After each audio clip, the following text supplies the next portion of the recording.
shit. All right, y'all.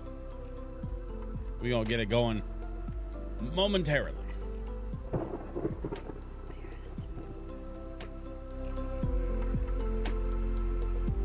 There we go. That should be better. Our level's better? Yep.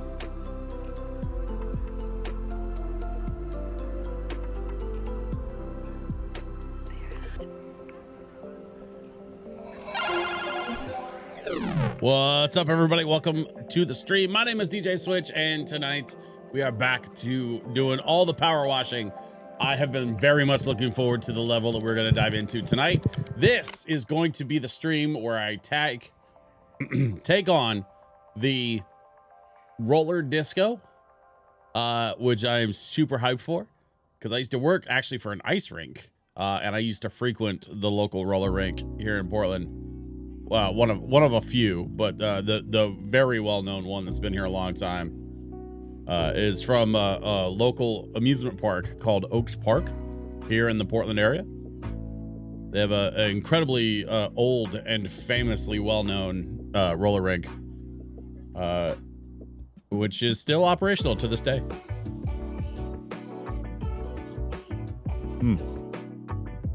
Oh, that's nice. So I'm looking forward to doing some power washing at the roller disco.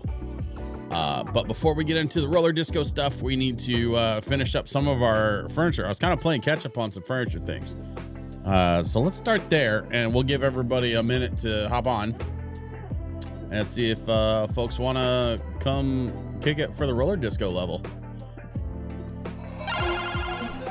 As always, a little bit of lo-fi, courtesy of my friends at Kiraga Records.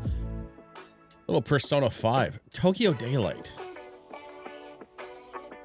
is the song. I'm super hyped about this Persona music stuff. Like, honestly, they've put out EPs for 2, 3, 4, and 5 this year, and I know they've got one more EP to release, and then they're going to announce when they'll be releasing the physical, like the full album release, where they're going to combine all 5 EPs into, I think, a double disc.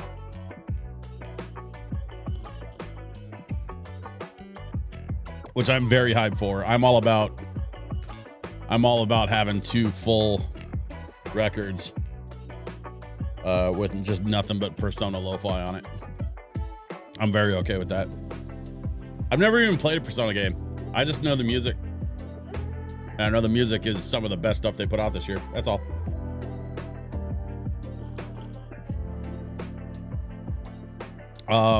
By the way, anybody wondering what I'm drinking? This is Junior Mint flavored hot chocolate. Little hidden gem that my wife found at the local Dollar Tree.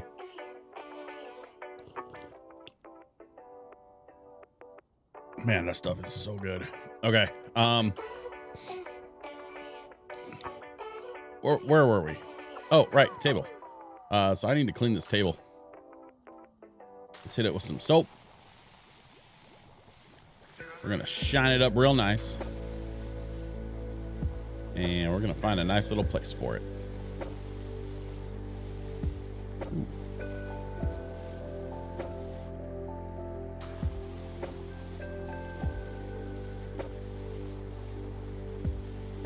Never get tired of Lo-Fi Zelda either.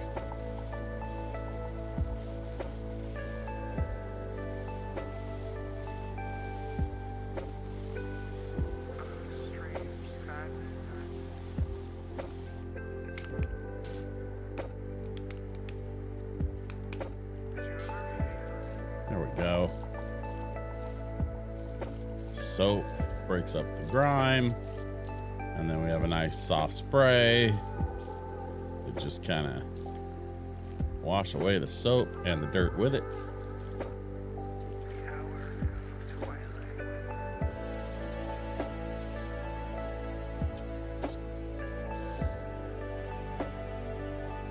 There we go. That should be good for the legs, and then we'll just hit the top. Ding. Easy. The problem here Is it the way that those rugs are made that you can't really put stuff on top of them? Not sure what to do.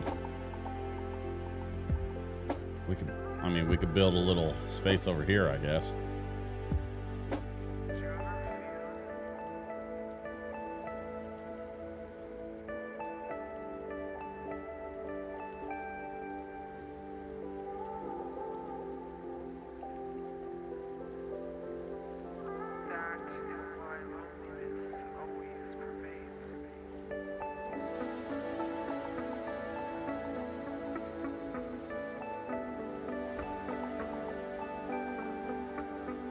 Sure. That's probably a little too close to the fire alarm, but I'll deal with that if they send the fire marshal in. I don't think that's going to happen. I don't think that's a thing in this game.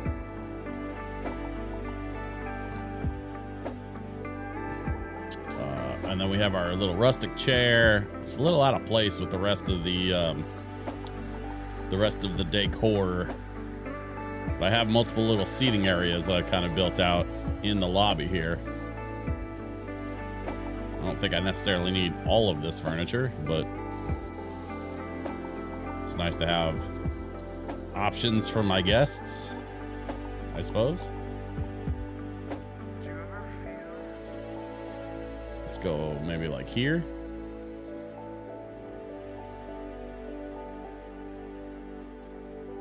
I also learned this little trick. If you delete it and then bring it back out, it'll give you a little indicator so you can kind of place it right where you need it. It's a little bit of a wonky place to put it, but whatever. Make it work for now. That is why loneliness always pervades. Okay.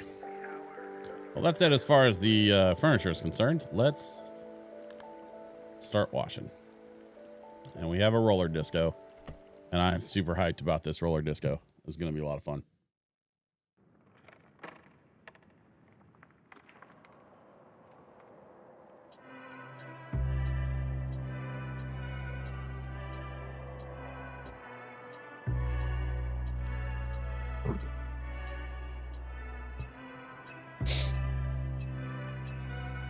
As you can see, I kind of got started on already and then realized, wait, I want to stop and I want to save it for the stream. So we got that far, just the entrance.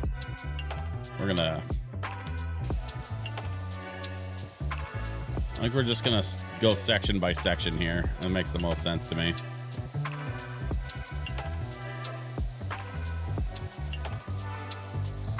This carpet looks like something straight out of a 90s arcade.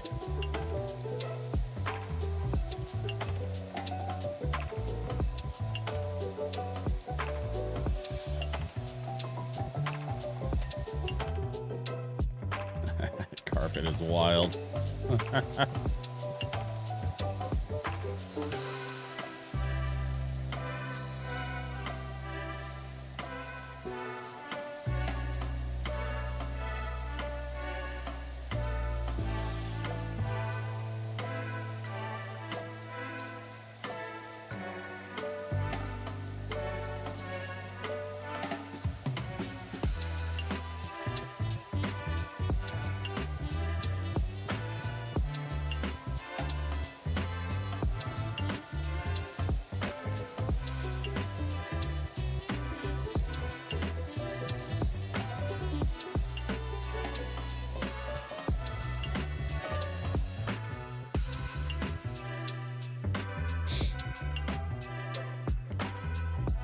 Let's go.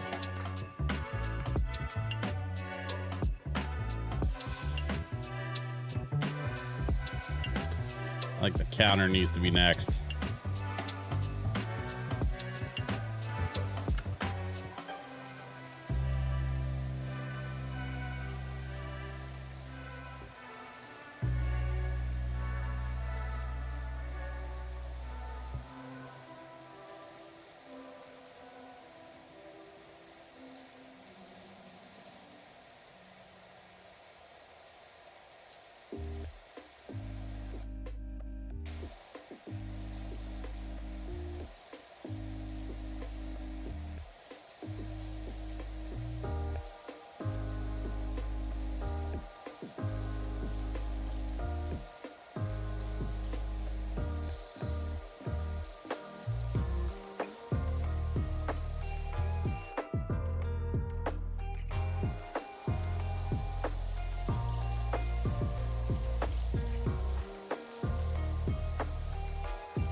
Ladder kind of got away from me. This back corner here. We got some stuff up there. Looks like this is going to be all one piece.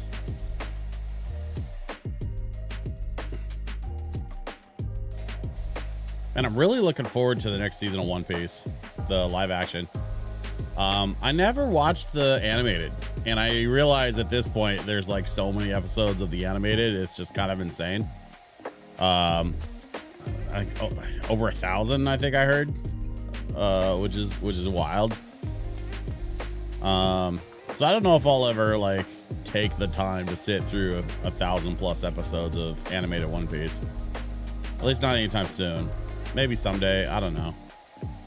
I'll tell you, I did enjoy the live action.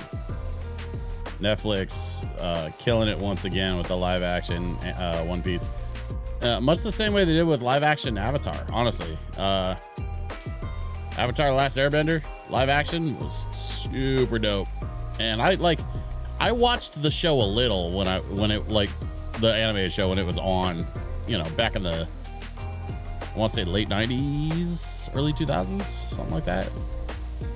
Like Avatar: The Last Airbender was just at the tail end of me watching Nickelodeon and stuff way back in the day before I got sidetracked by other obligations in life.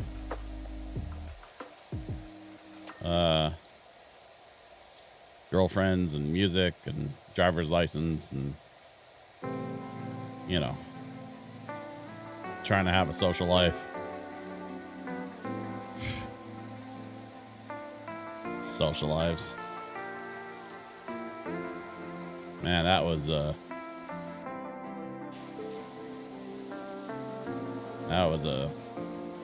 certainly an experience.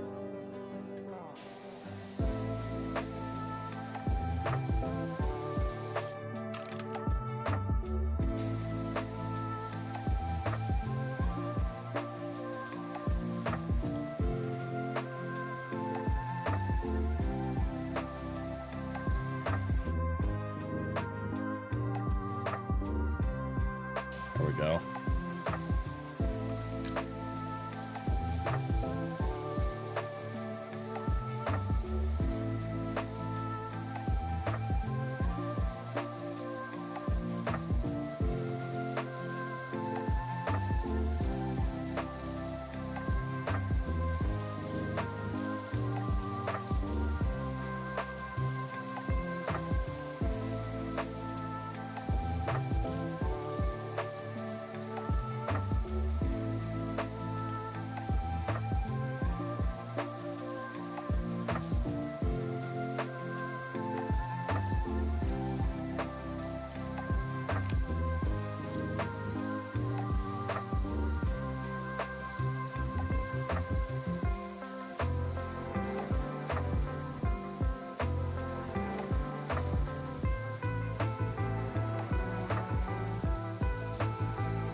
Basically, I'm just trying to do this blue section.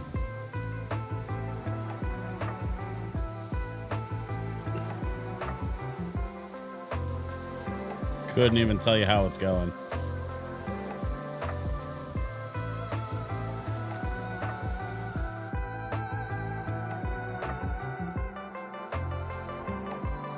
I mean, it looks like it's pretty much there.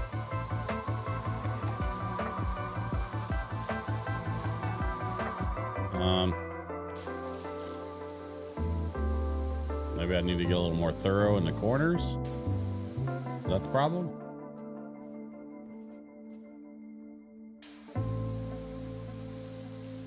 Unless this pink side underneath is part of it too. Maybe, I don't know.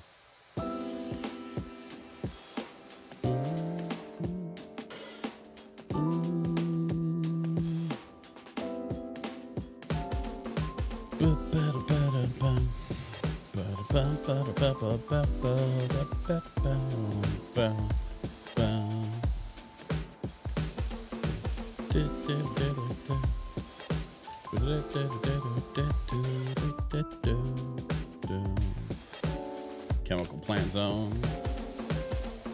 Here's a fun fact. Chemical Plant Zone is possibly my favorite track off of Sonic the Hedgehog 2. Might even be one of my favorite Sonic the Hedgehog tracks of all time. Something just went ding. I don't know what that was.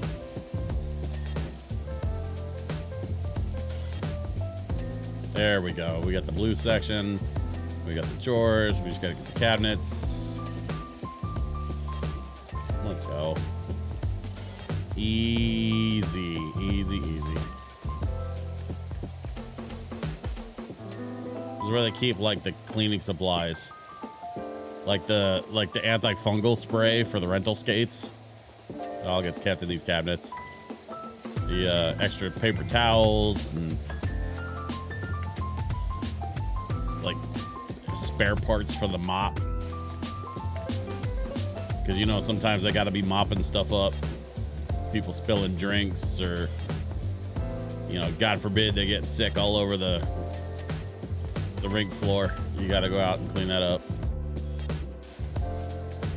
These things can happen, you know? It's always a possibility.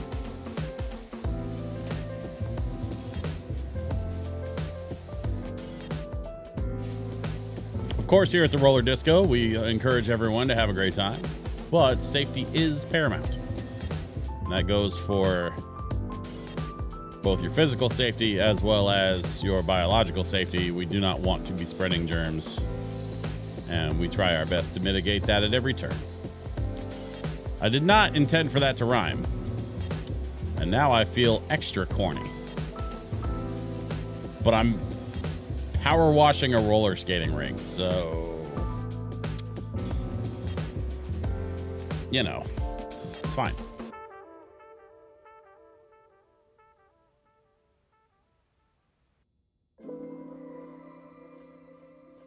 I also have like half of my wife's leftover Frosty from yesterday, which takes a little while to defrost enough to be like edible.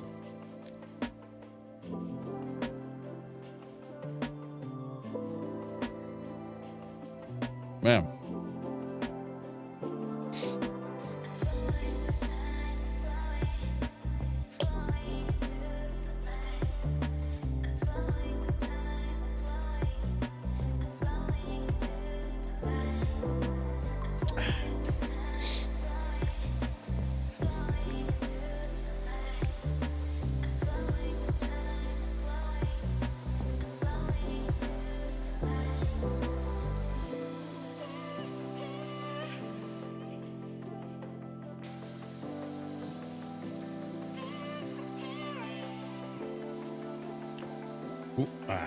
There we go.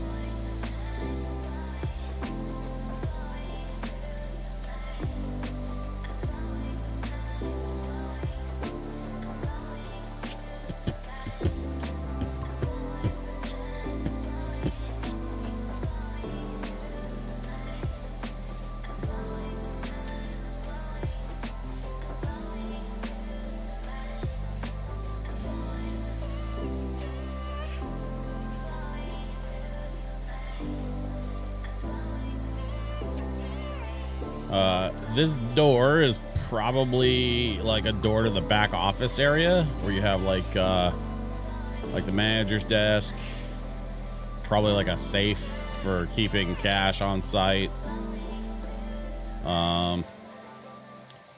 Probably have like a back storage room for extra inventory. Maybe some of the like less immediate supplies for like the snack counter. It kind of depends on how much space is back there, really. But usually it's like extra storage and then like a manager's desk. Manager doesn't even get an office. They just get a desk in the middle of the storage space.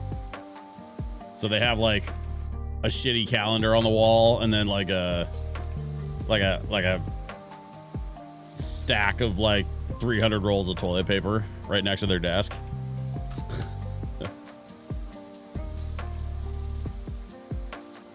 That's how it goes, man.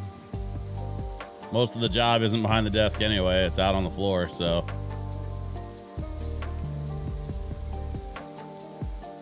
No sense worrying about the desk. The desk ain't the job.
Funny thing about this stuff, I played Dark Fantasy event last weekend, and at one point we needed just a little bit of like lo-fi background noise.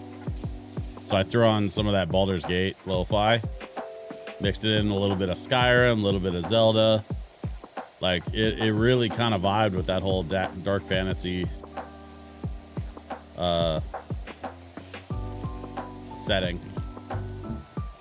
which is pretty sick.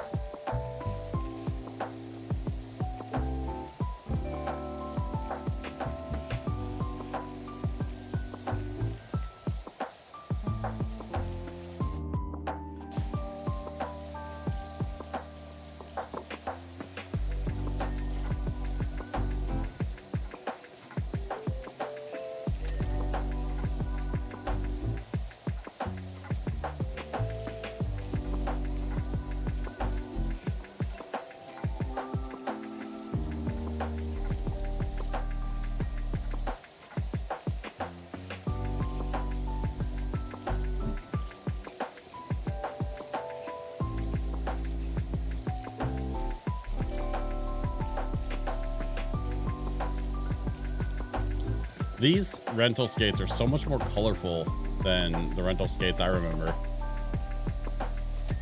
Most of the time, like I would go to a rink that had rental skates and they were like just brown.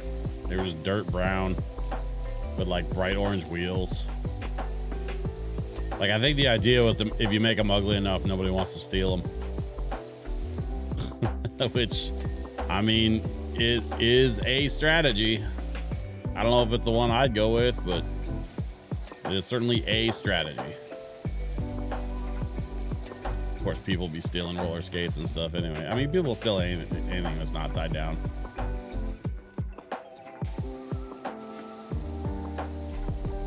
People steal all kinds of junk. I never understood that, personally. Just, I'm not that guy.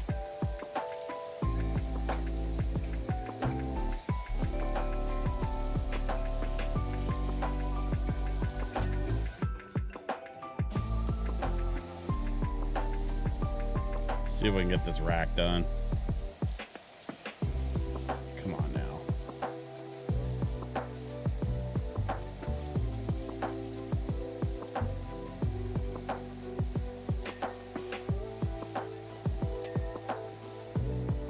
One, two, three, four, and then we have a little bit of there, a little bit of there.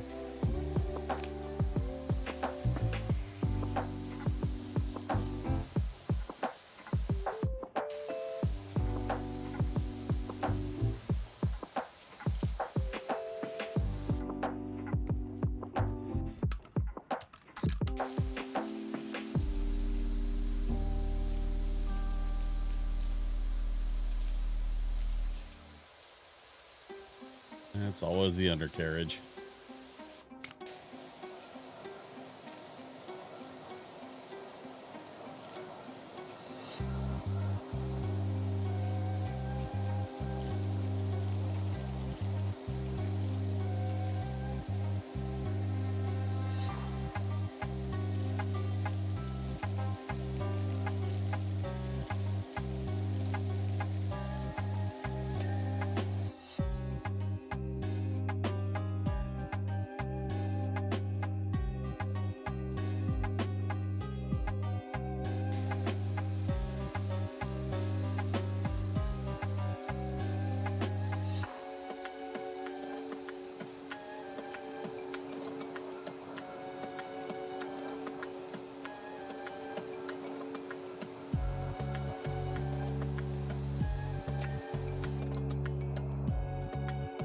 Whew, so far, so good. Lotovs, hello.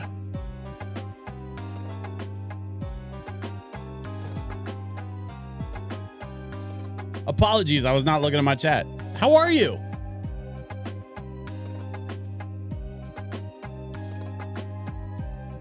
I hope you are doing well.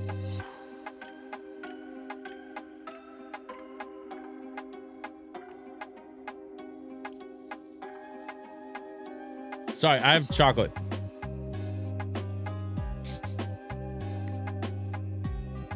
It's a good thing this game doesn't have a timer because I have a slowly defrosting leftover Frosty that was in the freezer overnight, so it's like too hard to fully eat yet. And then I also have a hot chocolate in front of me that is quickly cooling.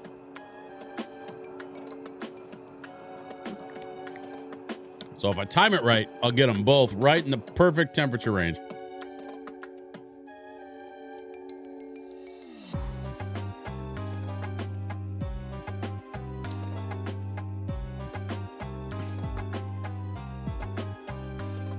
Oh my gosh.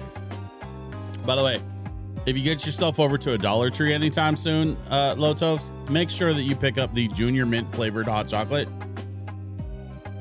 Has no right to be that good. Just absolutely no right. That is for sure like artificial sweetener, but aside from that, by God, it does taste just like Junior Mint. Doing all right, just at work. Sounds incredibly cozy and sweet over there. Oh, thank you. Yeah, we're having a good time. A little bit of lo-fi. We're power washing a roller disco, which I'm hyped about because I used to work for an ice rink, which is very similar.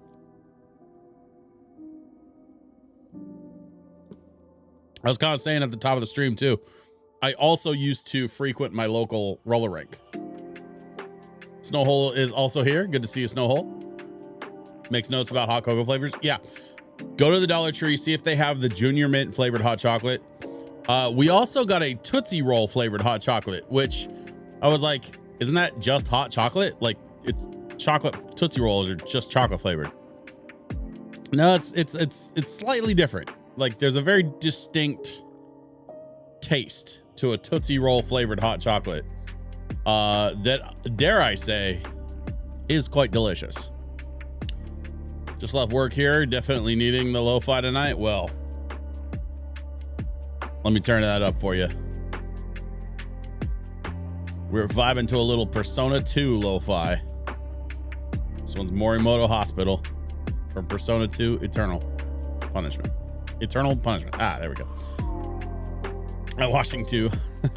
Band instruments rather than roller skates. I love a night at a rink on a rare day I go. I mean, who doesn't love kicking it at a local rink? You know, my first DJ job was at that ice rink when I was 16. I think it was the summer of 2000.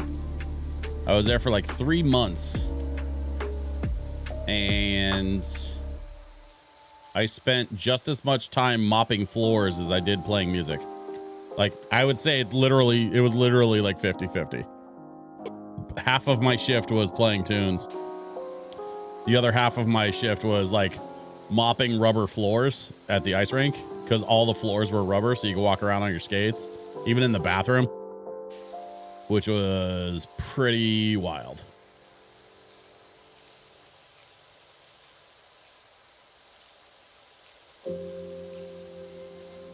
But yeah, I did that for about 3 months, and then a friend of mine was selling computers over at Sears. He's like, yeah, man, come do this. Make way more money. I was like, all right. So I did. And here's a fun fact. I made very slightly more money. Selling computers, I made slightly more than I did DJing and mopping floors at the local ice rink.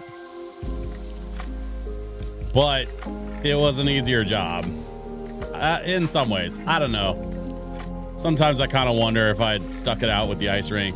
You know, if I'd kept down that DJ path, if I'd moved on from it sooner or later. I don't know.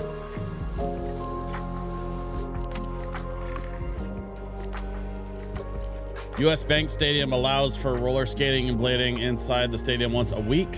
It's a really popular, especially during the winter months. Nice. Okay, that's kind of sick though.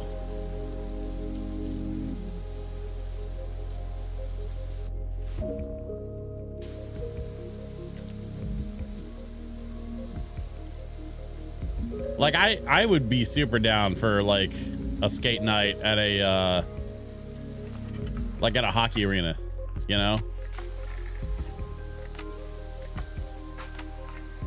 Like a BYO skating event where you had to like sign a waiver just in case you like twisted your ankle and ended up in an ambulance.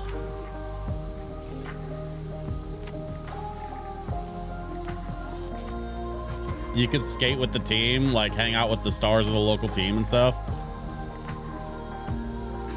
And then when they were done, they would just resurface the ice. Because that's kind of how it works in hockey. Oh, that reminds me. Did y'all see,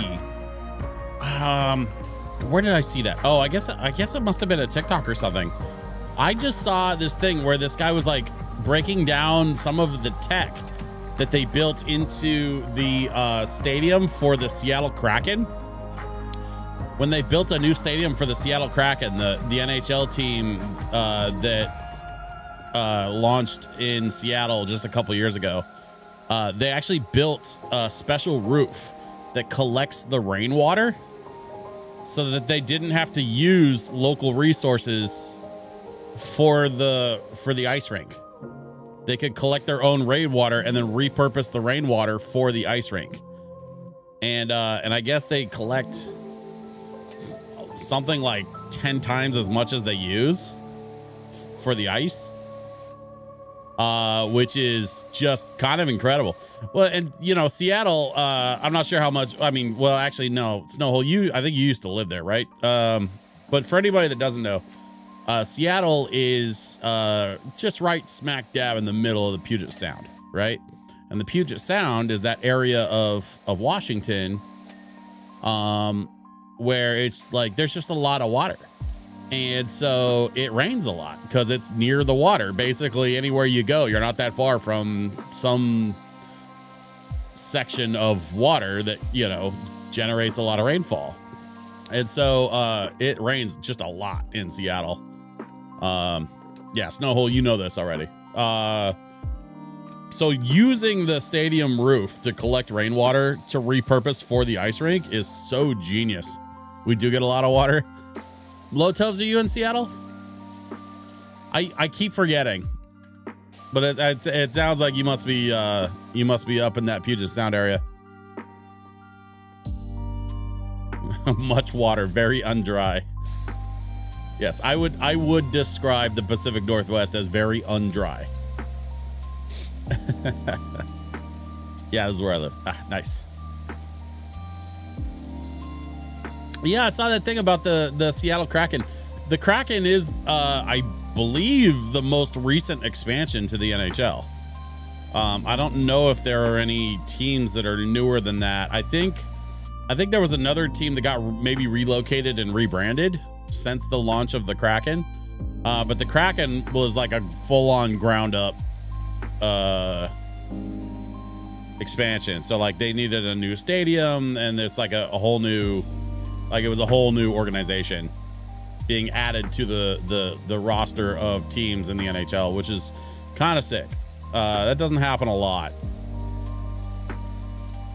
Honestly, it doesn't happen a lot in professional sports of any kind, but it especially doesn't happen that much in hockey. There's not a lot of new hockey teams that pop up that often. So, also a good place to disappear people, David Lynch style.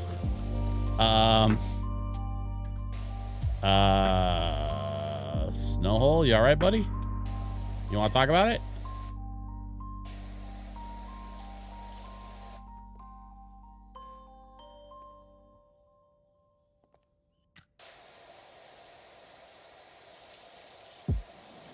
I'm not sure. Oh, there we go.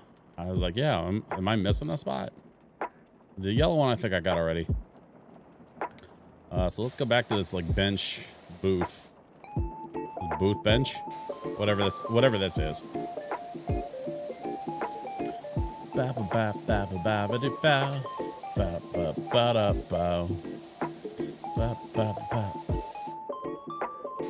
Clomps Romp from Donkey Kong Country 2.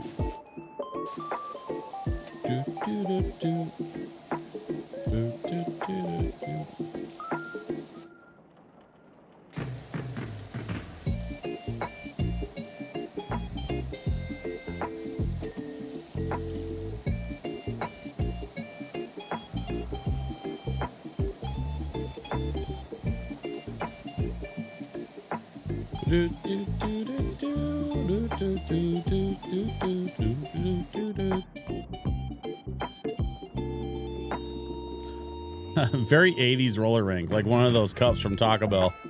I mean, you're not wrong though. The pinks and blues play very nicely. It is definitely giving a Taco Bell vibe, like a classic Taco Bell vibe.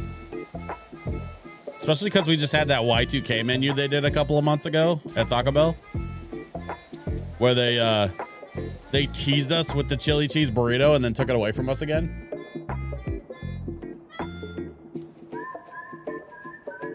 I'm not mad about that. Shut up. God, I love the chili cheese burritos. That was like people talk about like how certain experiences will just inject pure grain nostalgia straight into their veins. For me, it was the chili cheese burrito. Having them bring the chili cheese burrito back and then taking a bite of one of those again for the first time in, God, 30 years or something. Like, oh.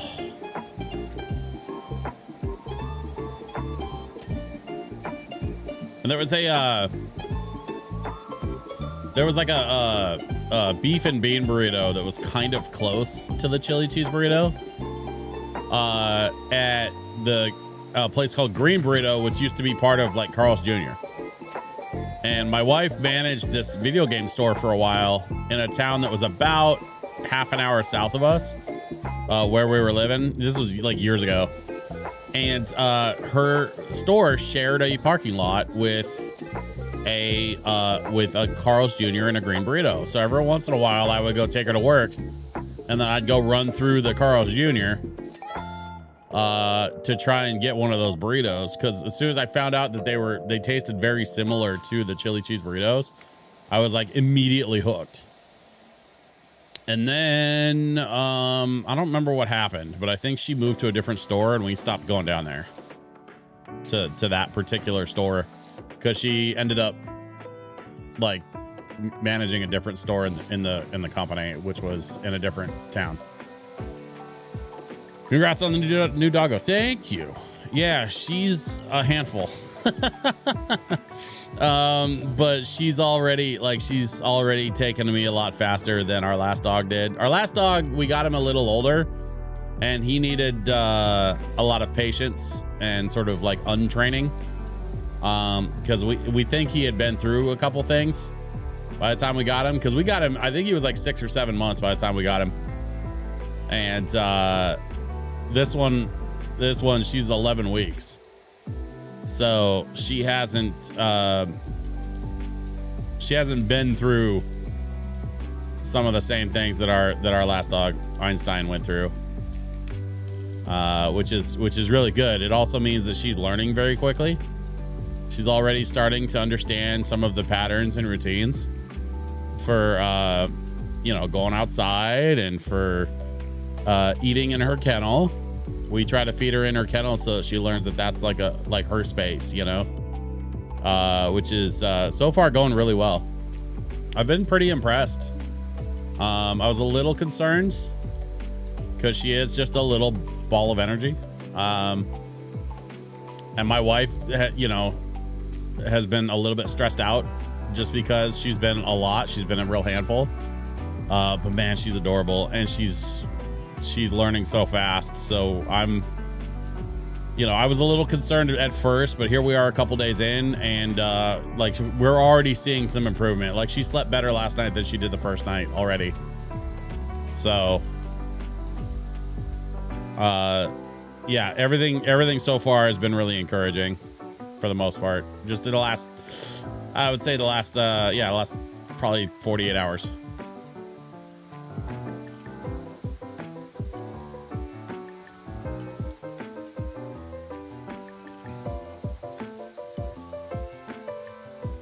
Not quite ready for a streaming cameo just yet, but I'm sure at some point she'll end up on camera.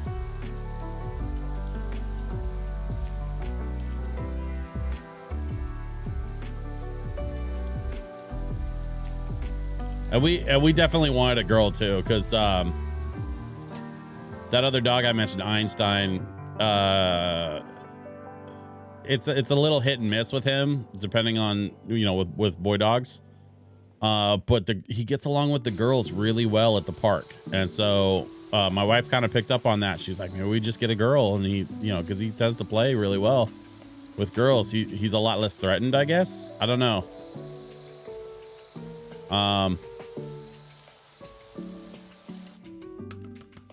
And he's been a little grumbly. You know, there's a couple times where the puppy will get up in his space a little bit and he'll just kind of, you know, like he'll just kind of growl and make a little noise. But so far he hasn't actually like stepped out of line, you know. He's just kind of like, he's begrudgingly tolerant of the puppy, which is honestly all we could really ask for. Just as long as they're not, you know, fighting with each other or whatever. What more could we want?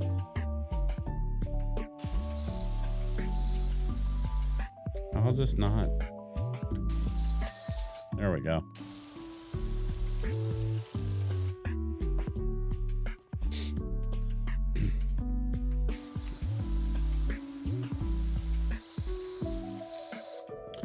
Gurring as if someone is sitting in Dad's lazy boy chair.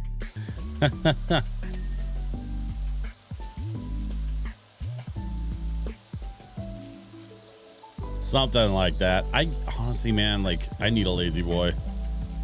I want a big comfy armchair. My wife has one.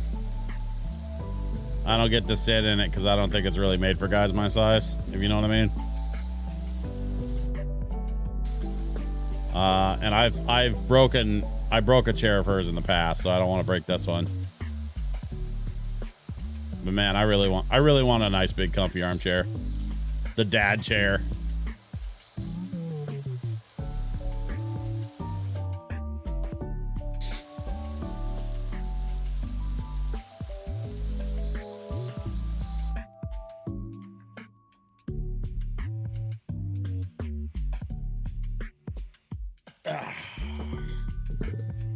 Oh.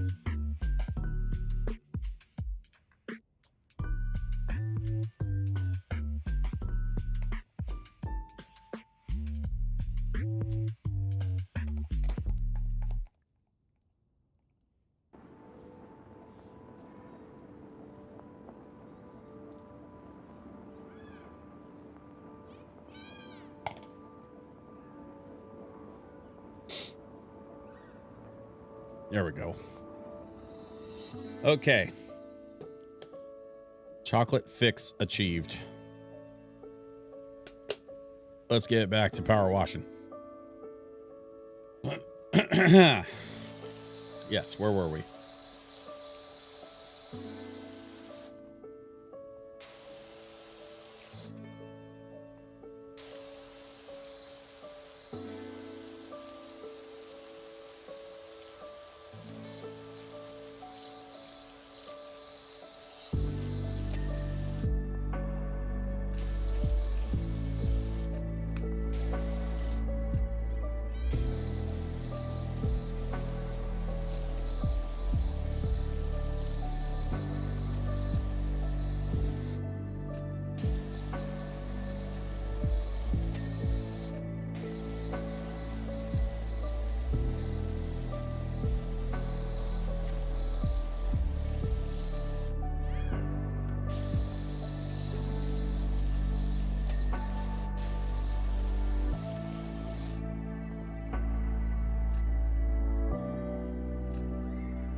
I think that about does it for most of the seating areas. Let's see if we can finish up this, at least this section of the floor. Let's get this out of the way. And let's go like, I think like this. Go like that. And then we'll get this stuff. Yeah, there we go. And then we'll just work our way around.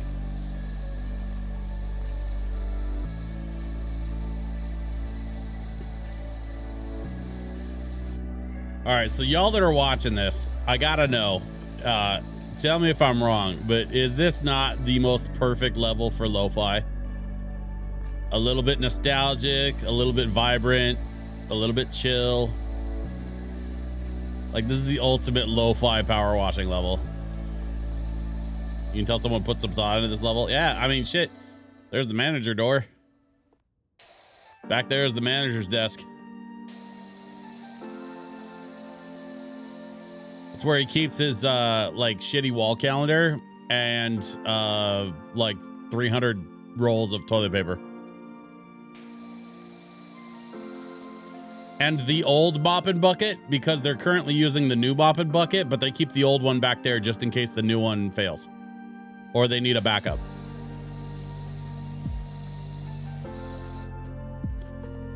Because they don't have a budget for 2 mops and 2 buckets. So they want to keep the new one nice and then keep the old one as a backup just in case. Sometimes you gotta mop up more than one spill, you know?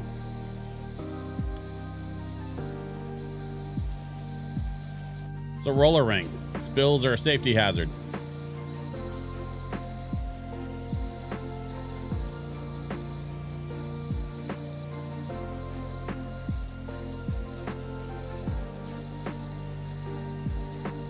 Oh, heck no. Mop and bucket and TV rolls go into the closet.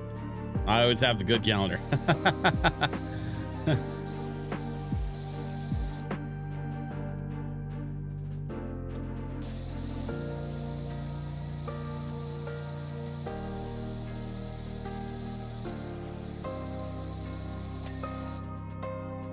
There we go. There's the floor. And then we just got to tackle this ceiling and we can move on to the next area. Let's see. Can we do the wide spray? Oh, yeah. Yeah, that's close enough. I think we can get away with that. Sure. Just got to go slow. Nah, let's see if we can. Let's dial it down a notch. Yeah, there we go.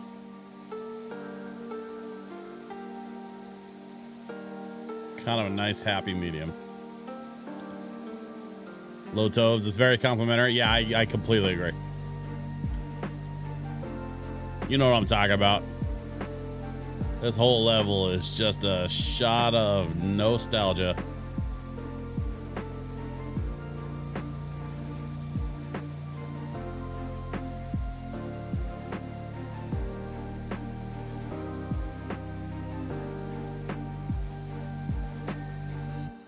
There we go.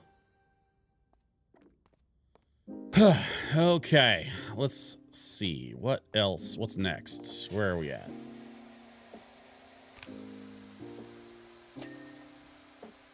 Yeah, we're just gonna finish up this section of the ceiling, and then we'll make our way back into the main entranceway here. Actually, you know what might be fun?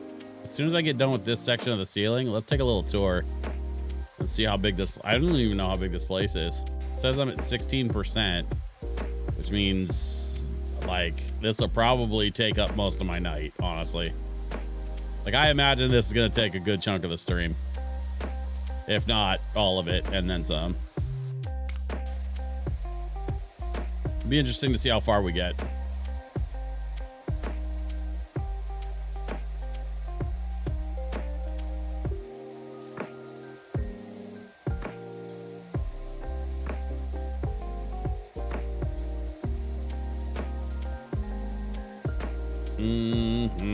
There we go. Round and round and round and round.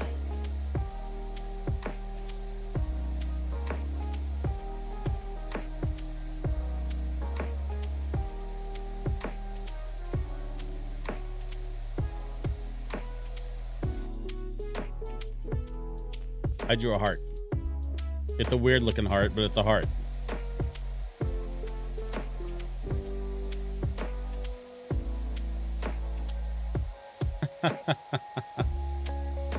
Uh-oh.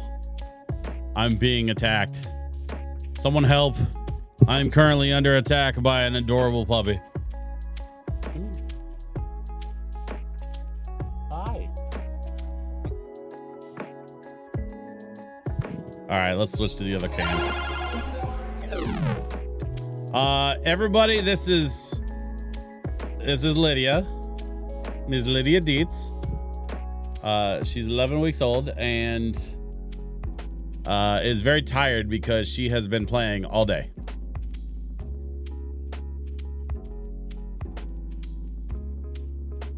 Nice, sweet girl.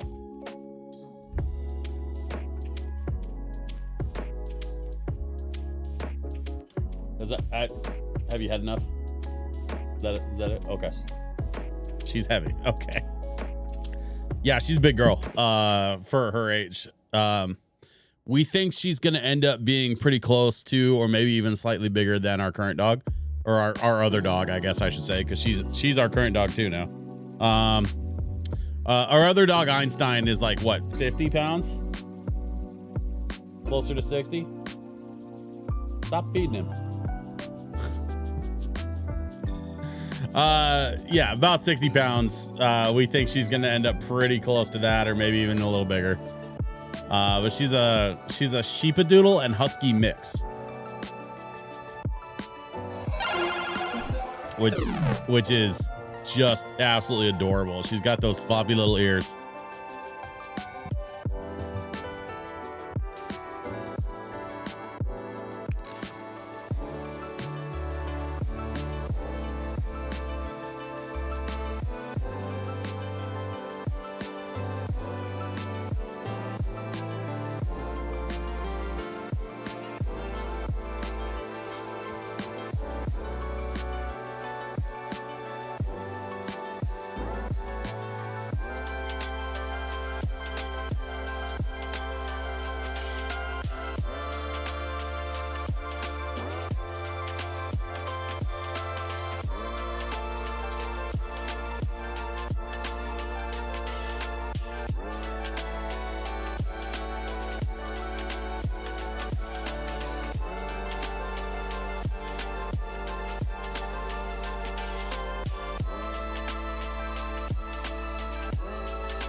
Okay. Let's see. We're just about done with this section, and then I think I want to take a little tour of the facility. See what else they got going on. I thought I saw a DJ booth.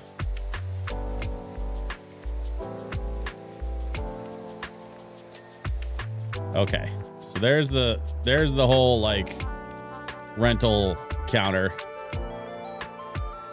Look at this. Look at this friggin' place. This place is amazing. Yo. All right, so we've got, this is a disco floor with big ass speakers in the corners. Oh, and the disco floor is lighting up. So it's working underneath the grime. And then check this out. Oh, hell yeah.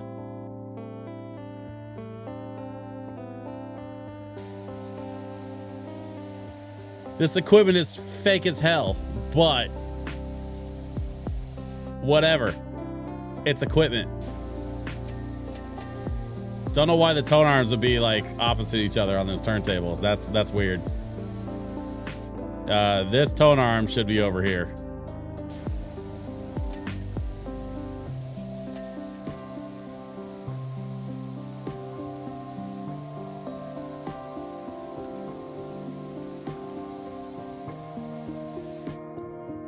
Actually, they both should be over. Actually, this tone arm should be over here, and they both should be across the top of the deck, not down the side.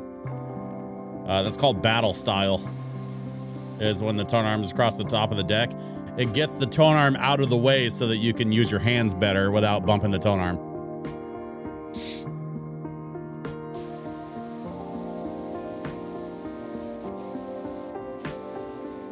Oh my God. I used to have lights like this at the one of the first companies I ever worked for. God, 25 years ago, give or take. 20, I mean, technically it's like 24 years ago, but yeah, this is crazy.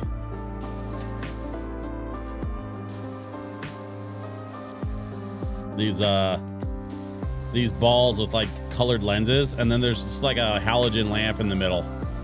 And then the ball with the colored lenses would spin, and it would look like the lights were spinning, but the light is actually stationary inside. The colored ball is just spinning around the lamp to kind of create that visual effect of the spinning lights. That is some like old school DJ lighting stuff. I mean, God, we have LEDs now. Like, nobody uses halogen anymore. Halogen was a pain. You had to clean them all the time to keep them from overheating, and you couldn't touch them because the way that halogen bulbs were built, if you touched the glass of the halogen bulb with your oils on your fingers, then as soon as the bulb would heat up, the next time you go to use it, it would crack because of some chemical reaction with the oil in your fingers. So you had to wear gloves. You could not touch the bulb with your fingers, and you had to clean them constantly, because if they got too much dust buildup, they would overheat, and then they would crack, and then you'd have to buy a new one, or God forbid they became a fire hazard, because halogen bulbs ran hot as hell. That's one of the other sort of nice things about LED technology that we have now. LEDs don't run nearly as hot as halogens. Like, take your biggest, baddest, highest end, like, festival lighting, and I can tell you, if it runs on like a Cobb LED, one of those circuit on board or chip on board, what was it? Chip on board, COB LEDs. It's where basically like the control chip for the LED is built right into the back of the bulb itself. That's what a lot of like professional like video lighting and a lot of professional DJ lighting, they use those kinds of LEDs where they're called chip on board, COB. And like the brightest ones don't run nearly as hot as the old halogen stuff. which is really just kind of made DJ's lives so much better. I cannot believe I'm washing a DJ booth in Power Wash Sim. This is such a great day.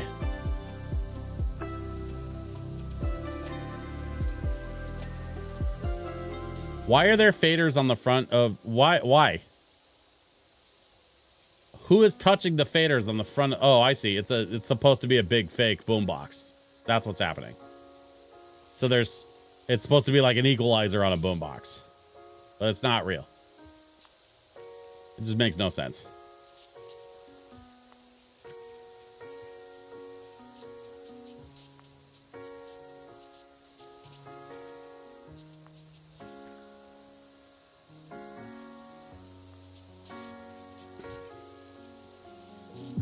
Listen, anytime y'all want me to get hella nerdy about DJ stuff, I am your Huckleberry. I will get so nerdy about so much DJ stuff. I'm like everybody's DJ tech buddy, because DJs don't really they don't really do like computers and technology and stuff like that. But that's literally how I grew up. I grew up in a computer store. I grew up around technology. I was building circuits with a soldering iron for my 8th grade science project.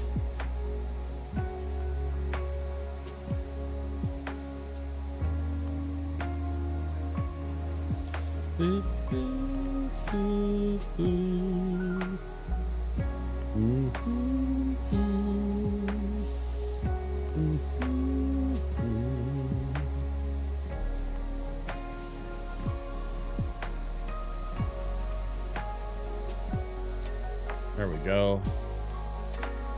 Okay, we got the tape mechanism. Gotta get this other speaker cleaned up.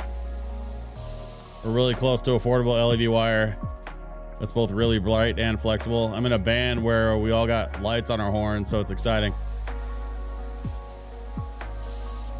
That's kind of sick, though. What kind of band are you in?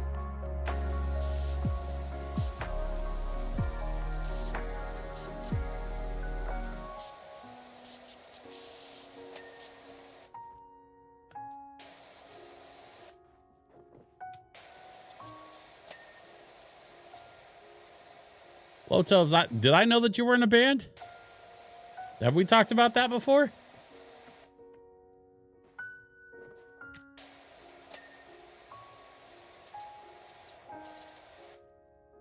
Neon Brass Party.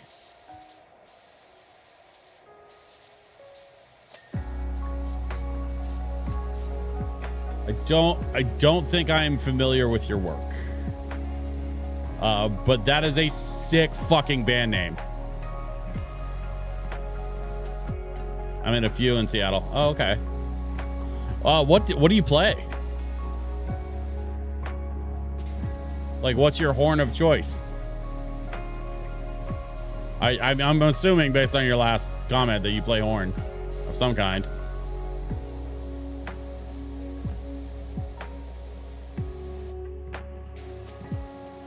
And by the way, if we've already like gone over all this, please forgive me. I have an old man brain these days.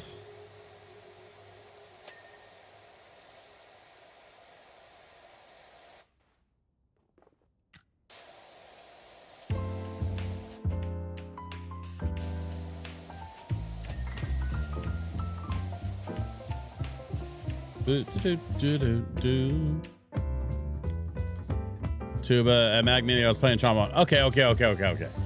That makes more sense.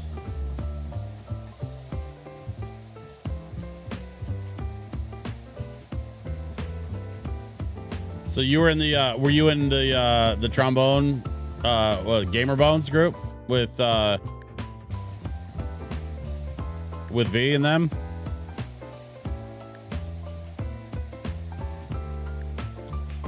Yeah, that's where we met, right? Was you were doing Gamer Bone stuff?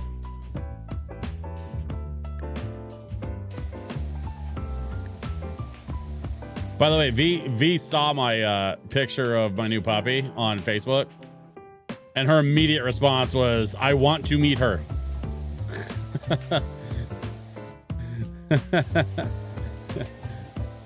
V has demanded a meeting with the new princess. Presumably to pay respects to Her Royal Highness.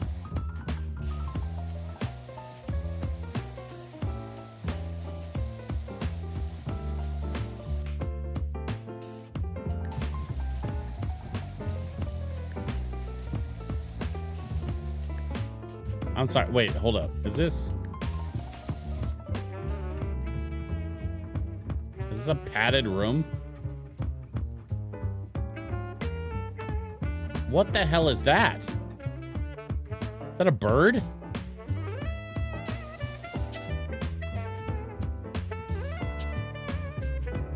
Why is there there's a photo booth?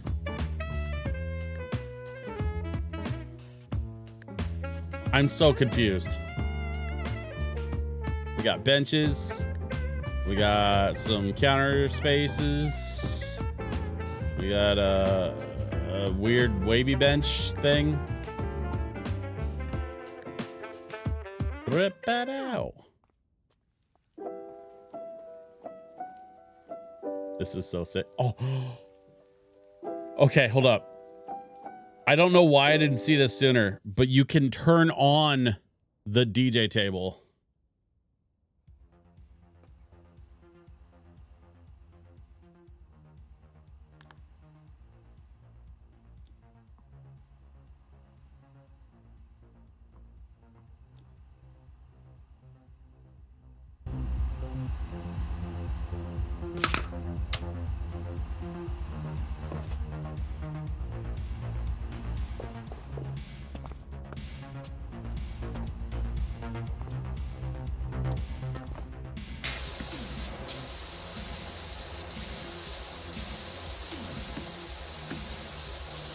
I wonder if the music gets louder as you clean the speakers.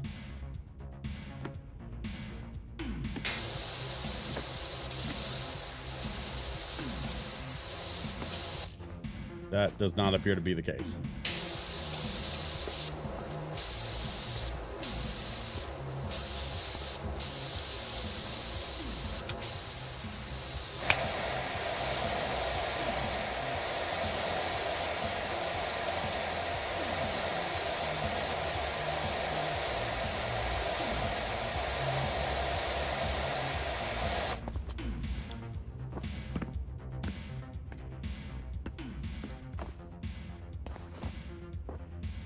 Hey, didn't V... Wait, hold up. Didn't V just say that she was gonna get the Gamer Bones back together for something?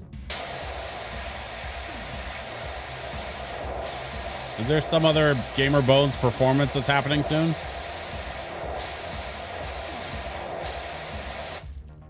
Or am I making that up?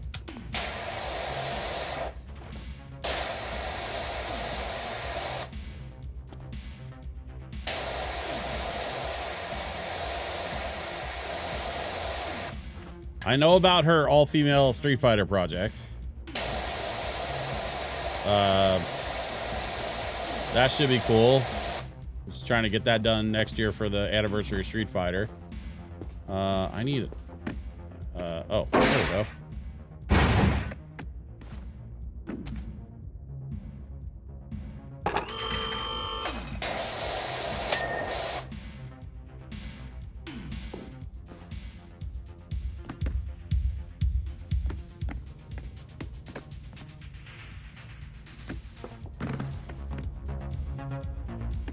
Oh, weird. Each speaker is doing a different part.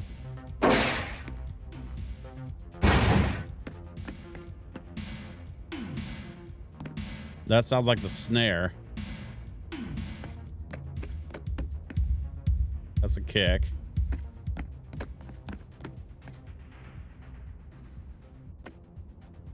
That's like a kind of like a digital shaker. It's weird.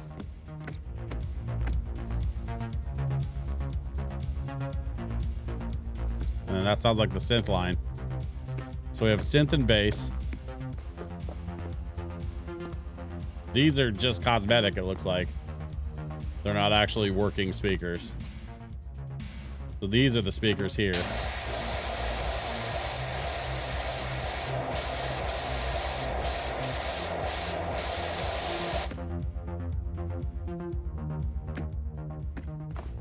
Interesting.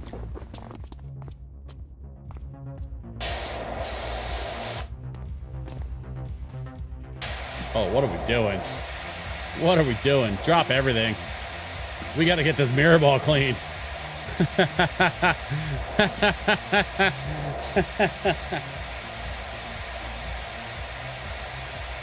To this day, the biggest mirror ball I've ever seen in my entire life lives right here in Portland.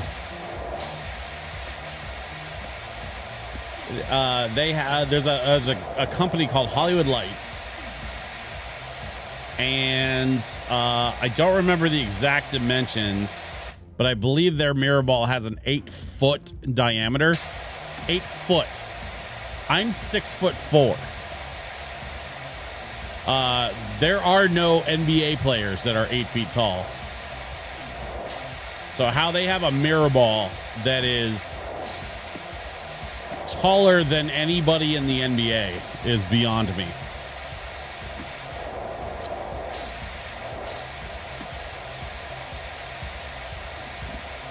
I mean, it had to have been a custom build, I'm sure, at some point in the past. And then they just hung on to the damn thing for the odd event or whatever. I'm sure you could probably rent it if you throw enough money at them. They'll put it in a truck and bring it to your thing.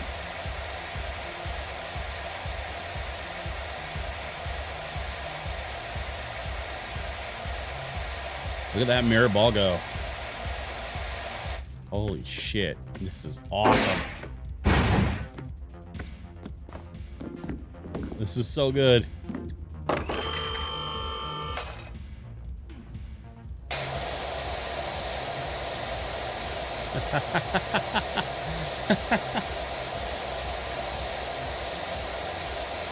Oh man. Is there a, there's gotta be.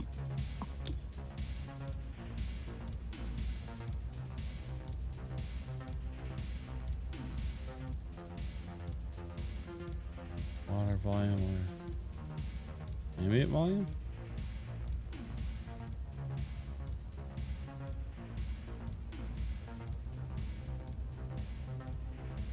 Oh.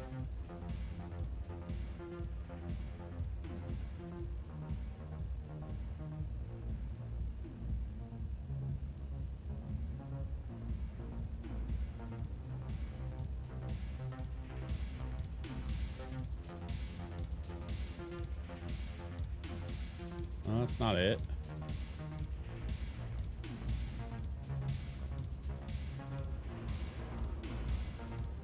That's ambient reverb. How do we not have like a diegetic? No. I don't know what diegetic means, but that's not it. Pre-aim stereo. UI audio? No, that's not it. Doesn't look like there's a way to turn the music up. Other than just bump up the master volume.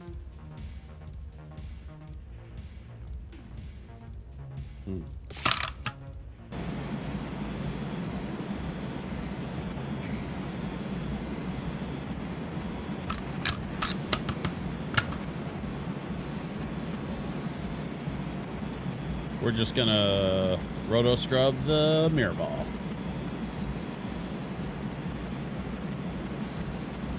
We should be just about there. And then we're gonna bump this up a little higher.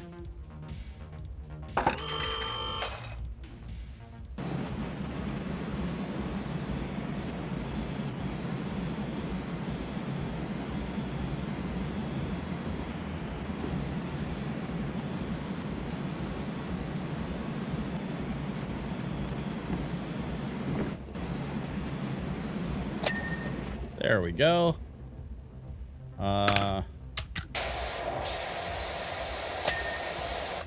got the pole.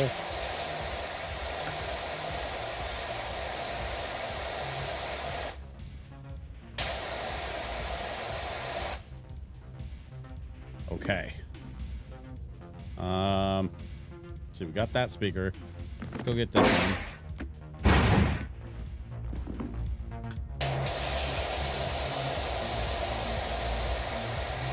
The spatial audio is interesting because with the different music parts coming out of different speakers, it's not like that's not really how you would do it in a like an install environment. For something like this, you would want to run everything in mono so that everything sounds the same no matter which part of the floor you're on. Like you wouldn't even run stereo because the people on the left side of the room wouldn't be able to hear as well on the right speaker and vice versa. People on the right side would not be able to hear the left speaker. So most music, you know, run through a system like this is just going to be in mono so everybody can hear all of it. It's one of those little weird things that nobody really talks about or thinks about when it comes to like, you know, install stuff. Because most like average people don't need to think about or care about that stuff. Because like honestly, why would they? That would be ridiculous.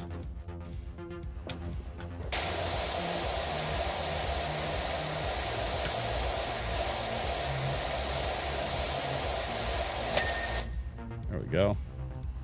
I think that about does it for the DJ booth. That's 2 speakers.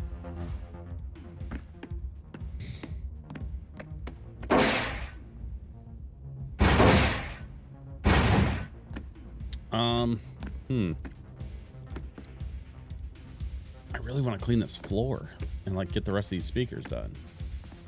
But I'm kind of neglecting the rest of the facility by doing that.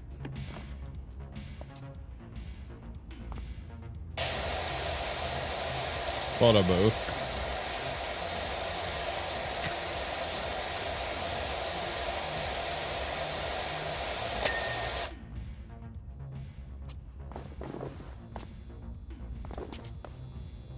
The neon sign is buzzing. You guys, the neon sign is buzzing.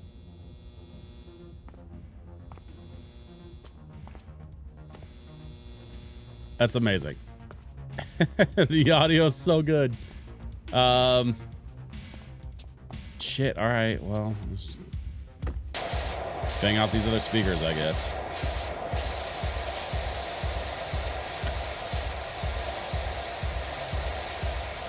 Trans Raven dude, how you doing? I'm doing quite well. I've got a new puppy, and I just power washed a DJ booth, which is something I did not think I was going to be saying today.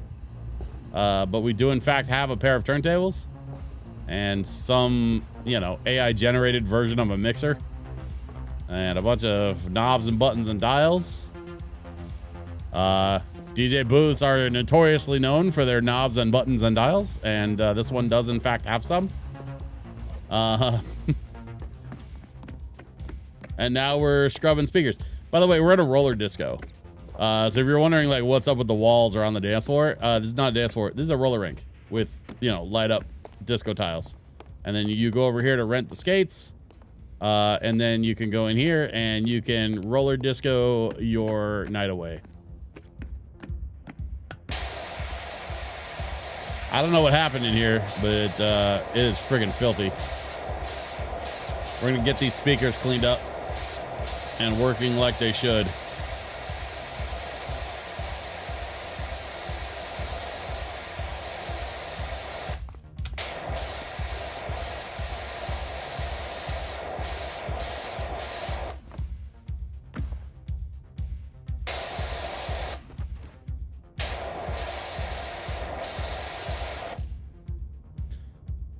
Love that level design. Haven't been to a roller rink in a hot minute.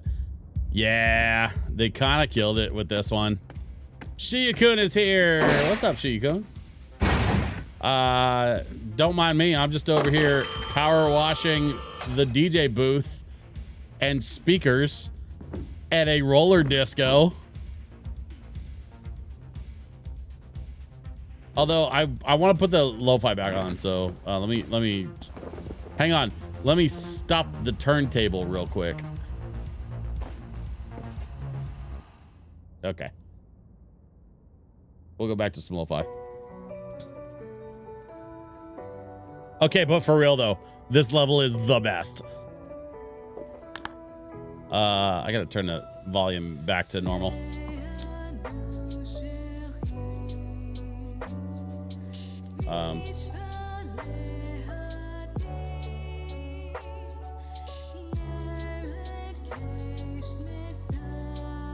There we go.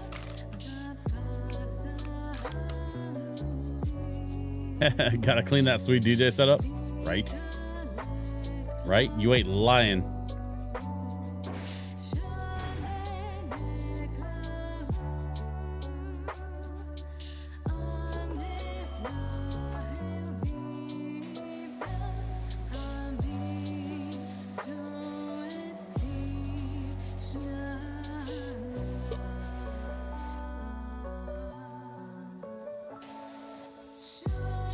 What am I missing?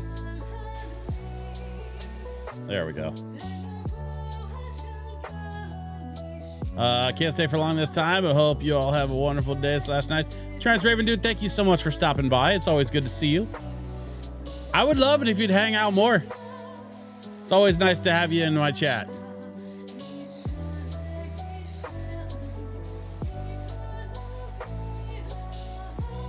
I've been kind of slowly chipping away at a project, a super secret, like not that secret project. And then y'all should see some more YouTube content out of me pretty soon. I've got some ideas and some things I want to work on for the YouTube channel. I just have to, I have to get through this other project first, which has been taking a lot of my available time. Between that and the events that I've been doing lately, which there have been many. So, you know, events come first because money, and then my other project has to take the priority for now because it's due by the end of the month, basically. And then by the end of the month, I should be good on that project, and then I can get back to making YouTube videos. That's gonna be it for the mirror ball and the 4 speakers. And now we gotta knock out this dance floor. I'm good. I totally spaced out on Wednesday stream. Hey, no worries. It is all good, my friend. That's the nice thing about this format. Like, it's chill by design. So like, if people can't hang, it's cool. I don't mind at all. I am for sure not doing this to try and make a living. Like, if I was trying to be a full-time streamer, I would be approaching it very differently. This is not what I'm doing for a job. This is what I'm doing for fun and to hang out with cool ass nerds. Like, that's literally all I'm doing this for. So if y'all enjoy hanging out with me like I enjoy hanging out with you, then you're in the right place. And that's all there is to it. Y'all probably noticed, like, I don't push my PayPal and Venmo and stuff like I used to. Like, I just don't care that much, I guess. It's not really about the donations. It's literally just about lo-fi and hanging out. Which, you know, if I build something off of that, then great. If I don't, it's cool. I'm still playing PowerWash. So, you're not going to catch me in a bad mood.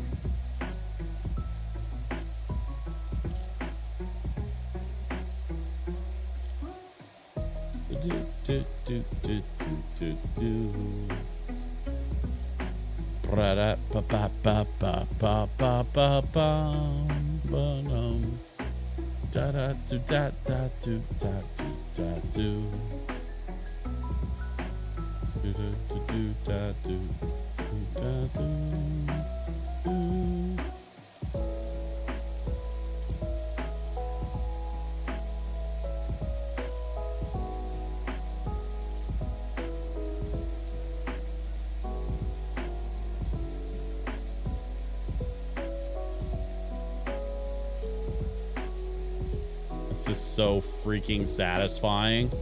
Look at this awesome floor.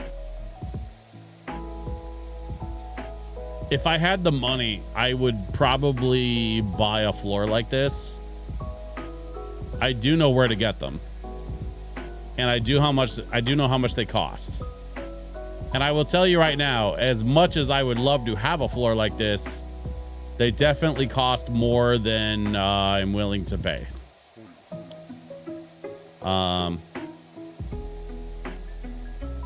Maybe I could get one and like rent it out or something. I don't know, man. Like they're spendy though. Floors like this, like a modern version of a light up floor like this, it's gonna be all LEDs or like LED screens. I've seen dance floors where every square is like a screen, and you could just run a full on like video projection on the dance floor, which is, that gets into some wild stuff. Especially when you start doing like spiral patterns that look like you're falling through the floor and stuff. It gets crazy.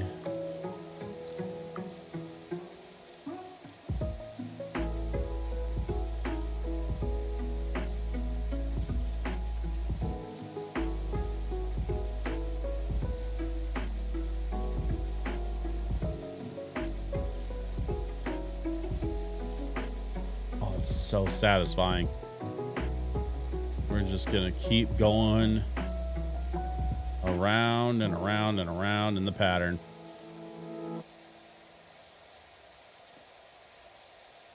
This is, I think this level might be just peak power wash.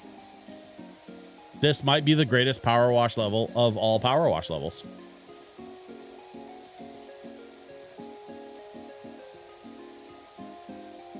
There's a DJ booth. They have this ridiculously sick dance floor that is just so satisfying to power wash, like one row at a time. Oh my God, this is the best. This might be the best power wash level I think I've ever played. Current version of Who Wants to Be a Millionaire uses a big LED screen for the hot seat area where the contestant and host sits. Yeah. Actually, there's a bunch of TV productions that are using LED stages to do like big video graphics on the stages and stuff. You see that a lot on like Masked Singer does it. Actually, there's a show called The Floor where they literally built it into the premise of the show. Like you have sections of the floor that you have to compete with each other in trivia, and whoever wins gets to take over the loser's section of the floor, and they have graphics on the floor that like fill in different areas. So like it's not even like they're not even just running graphics, like they have like they have somebody dynamically changing the floor to reflect the show. One of our local pro wrestlers was on the first season of The Floor. Nice. That's pretty sick. I probably saw him then. I did watch the first season. I haven't watched any of the second season. Cause like I like that show and I like Rob Lowe. But I don't love that show. Like it's fine. It's kind of whatever. I'm a little meh on it. I think my wife is too. So I just, that's one of those, like, we might binge it at some point if we run out of other stuff to watch, which probably will happen at some point. So we're not in a super hurry to watch the new season of The Floor, but I'm sure we'll probably get there at some point.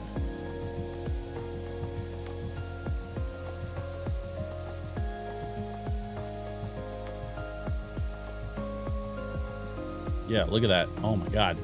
Missed a spot there. Okay.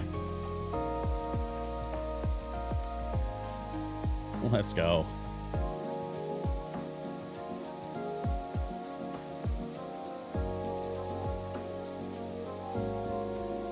Oh, it's so good. We gave him crap for being a foodie, but missing a food question.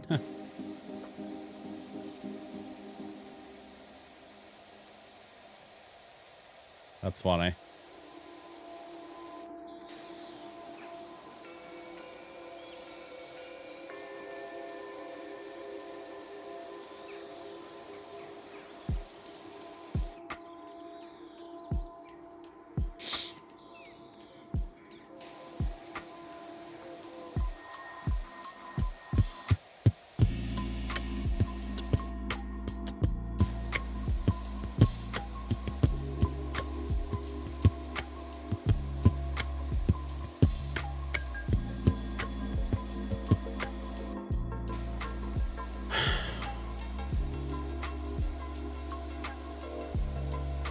we're getting tighter and tighter in the circle here. We're almost there. Just a few more passes. Oh, it's so satisfying. With the lo-fi and the light up floor and the whole thing. Just mwah.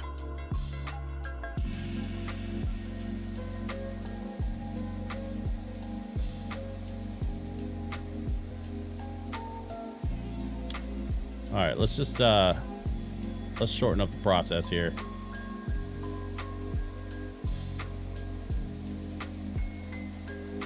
Are you freaking kidding me? Look at this.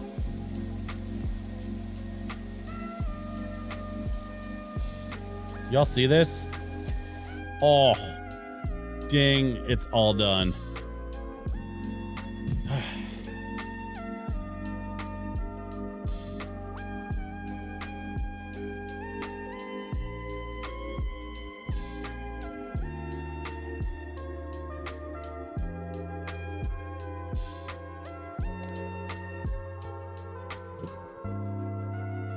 With Sticker Bush Symphony playing too, like ultimate nostalgia song.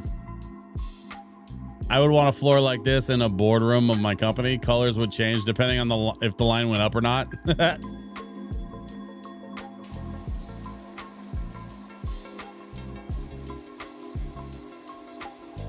Uh-oh. The floor is red this quarter. I'm taking an early lunch. There's no way I'm going into that meeting.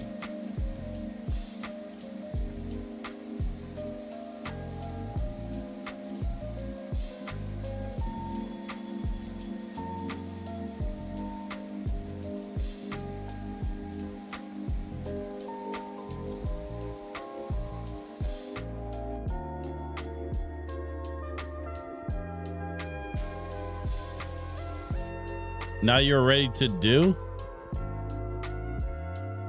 DJ. Oh, now you're ready to DJ. Got it. I mean, almost. I still need to get the ceiling and stuff.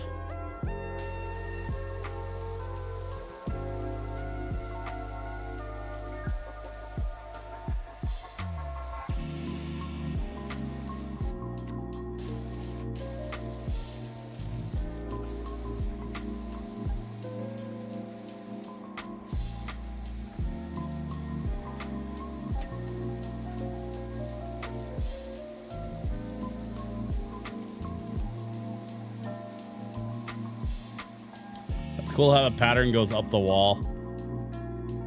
That's pretty sick. Dude, the design on this place is so killer.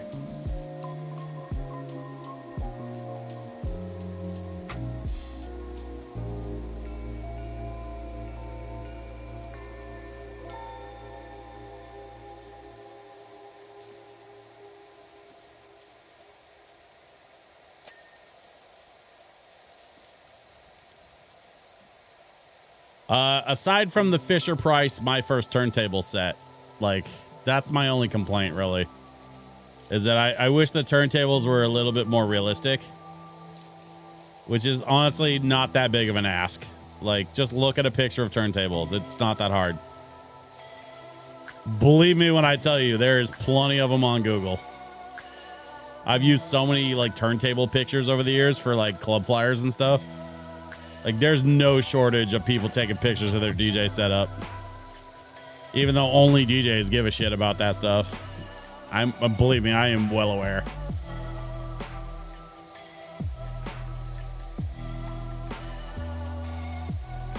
Fisher Price. I mean, tell me I'm wrong.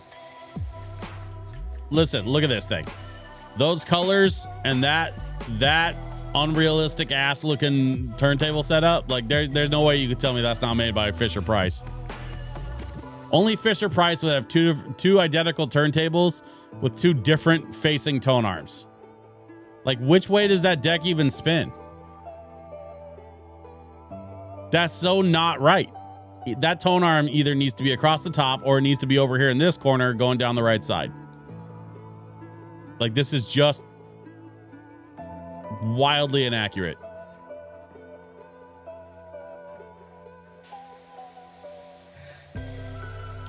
That's a weirdly specific pet peeve of mine that like I know most people don't care about because they sort of don't exist in that world of DJs like I do. But like you see it all the time. There's two things that I see all the time as a DJ that drives me crazy. One is shit like this where it's, you know, it's somebody at Fisher Price ran DJ setup through an early generation large language model and decided that that's what the AI spit out for a DJ image, and they just kind of ran with it. Like, that is not a real turntable setup, not even remotely close. Some of the sort of like bigger picture stuff is there, but for the most part, like there's no version of equipment that exists that even looks like this. So this is some fake ass DJ gear. That's one thing that drives me crazy. The other thing that drives me crazy, and once I started seeing it, I could never unsee it. DJs on TV that don't even have their shit plugged in. Watch how many DJs go on a TV show or do a live performance at like a music festival or an award show or do a guest DJ thing for I mean insert any TV production thing here and watch how many of those DJ setups aren't even plugged in. It drives me nuts. Like, run a fake cable, bro. Just run a fake cable underneath the table where it looks like it's plugged into something. That's all I need. But when I look at a DJ setup and I don't even see the like power plug,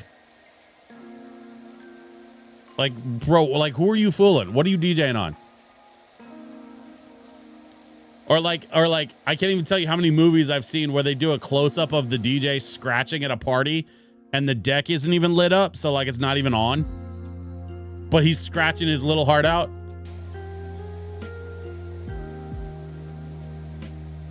Like that's the kind of stuff that's like clearly just lazy. Like you don't have to be a DJ to know that like you have to turn the shit on. Like it has a power button, you know?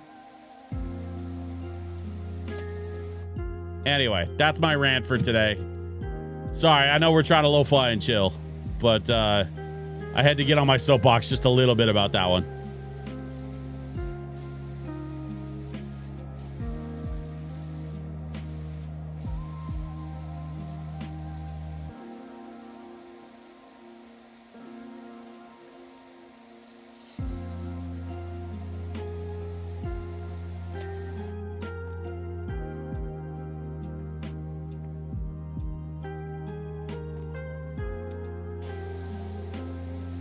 The part that's like really whack about the TV DJ stuff where they don't even plug the gear in. Not always. It's like not every time, but a lot of times it's big name DJs. Like high level dudes that are just doing like a quick TV appearance because somebody cut a check or something. And so like their job is to like show up, wear some headphones and pretend like they're playing to like a pre-recorded track, except that whoever set up the gear didn't bother to turn any of it on or plug any of it in. And so now this big name DJ just looks like a chump because they're obviously faking it.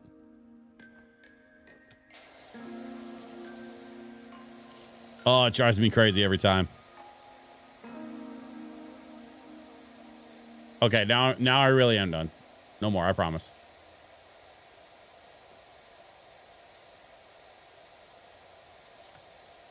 And another thing. No, I'm just kidding. I'm just kidding. I'm kidding. We going back to the lo-fi vibes.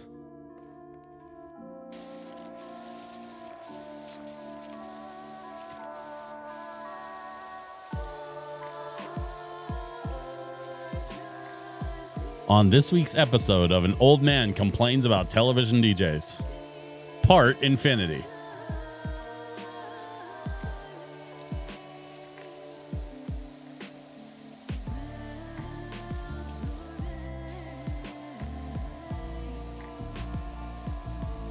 Just gonna go around getting the underside of the railing, just like that.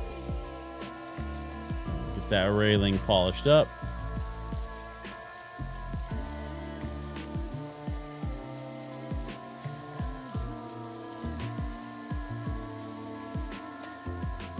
There we go. Next section. Easy. No problem.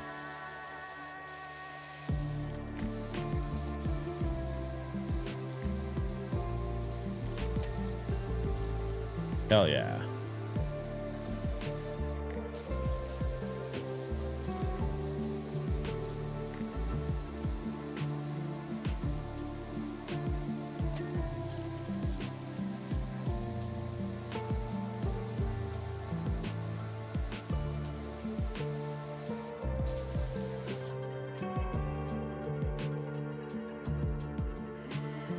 That disco ball is just as big as the ornaments that are hanging in the Mall of America. I believe it. Oh, they make disco balls a lot bigger than that, my son. Much bigger.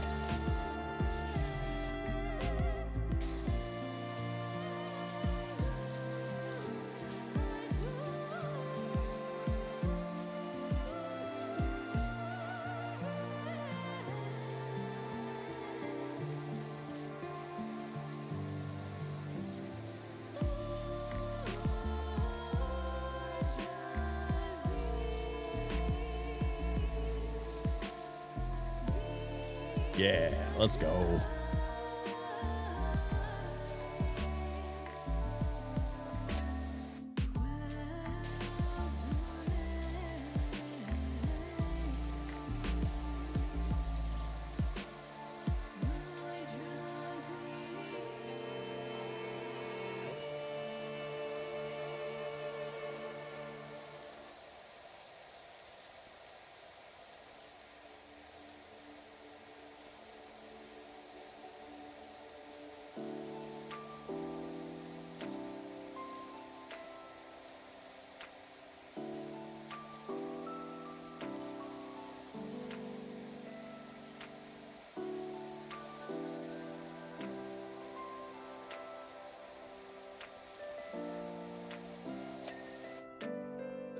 Okay. My favorite phrase from Wipeout: good night and big balls. God, I haven't thought about that show in so long. I don't know. I know Wipeout came up a couple weeks ago on stream, but before that, I hadn't really thought about Wipeout in a long time. I didn't watch a lot of it. Mostly I just kind of caught clips and replays. I mean, it's a lot of what that show was anyway. It was like clips and replays of people falling in the water and whatnot. But yeah, I don't remember like actually sitting down to watch properly, like watch the show properly. Mostly I think I just, I was kind of like tangentially aware of Wipeout. But I think Wipeout was kind of around in a time where I wasn't watching a lot of TV. I was just busy doing other stuff. I was DJing, I was playing music, I was wrestling, I don't know, man. And then I had a girlfriend. I was spending time with a girlfriend. Like, just kind of ate up my TV time. And honestly, like looking back on it, kind of wish I'd watched more TV and spent less time on the wrestling team, spent less time with the girlfriend. Because that particular girlfriend sucked.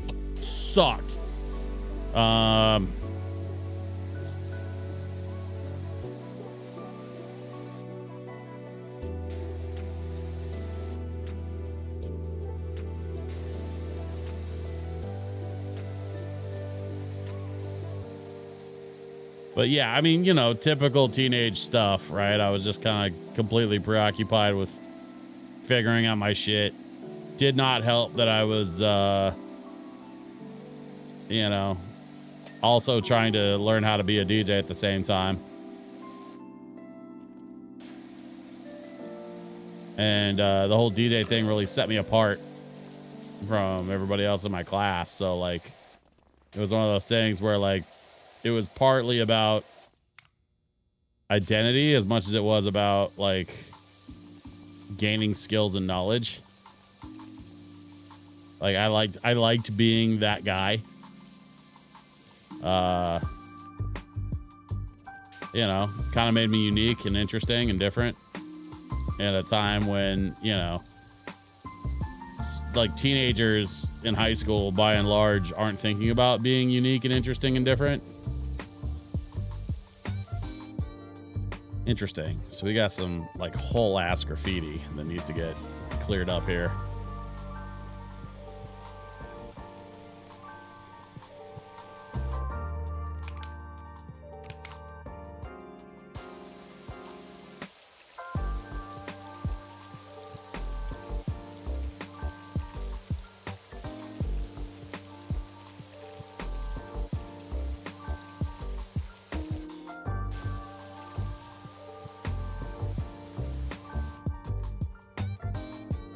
What the hell?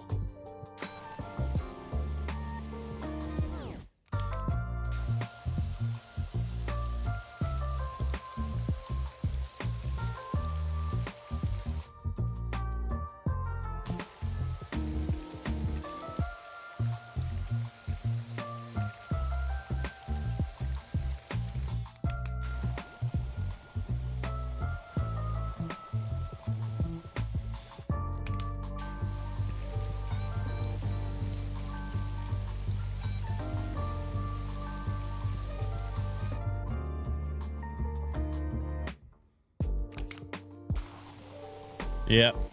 Yep. No respect. No respect at all. Some bullshit right here.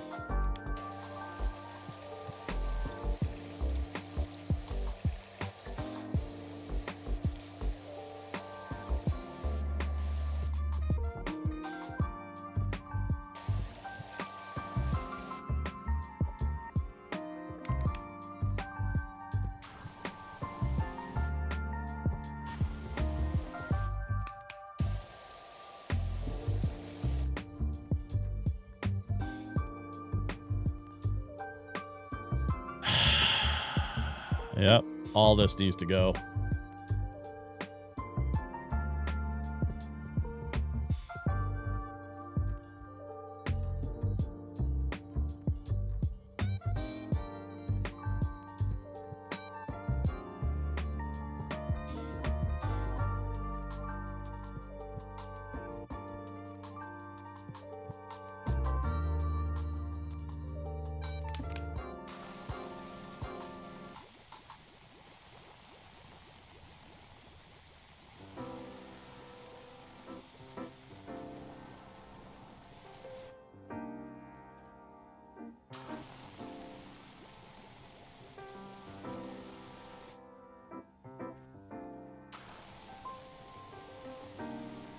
Trying to get into the corners here too.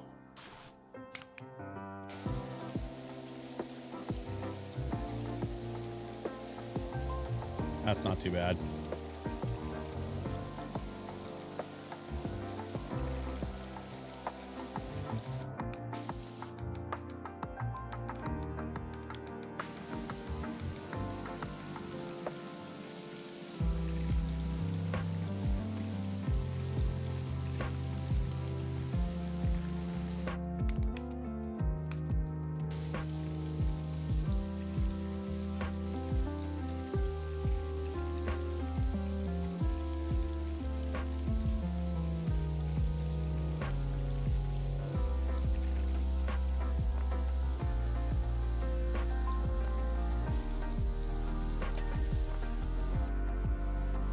Go.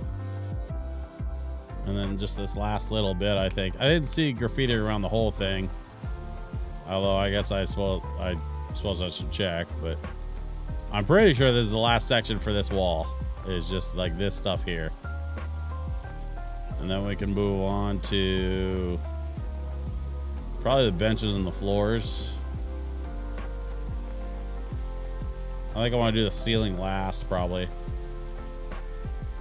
No real reason, just, I don't know. 'Cause that's the way my brain wants to focus on organizing tasks in front of me, I guess.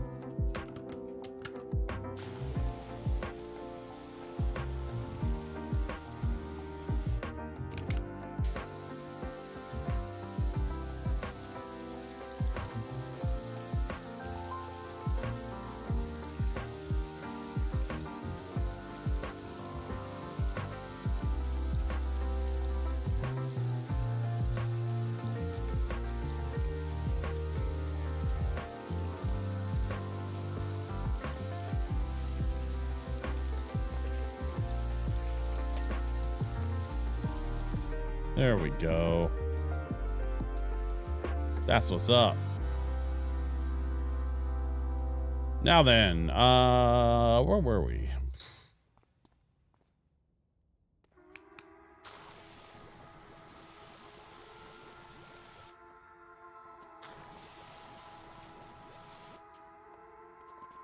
We are giving a garbage can a bath.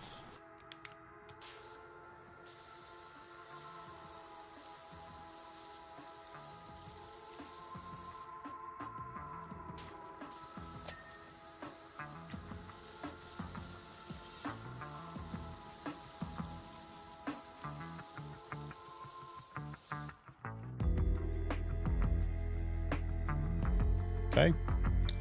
I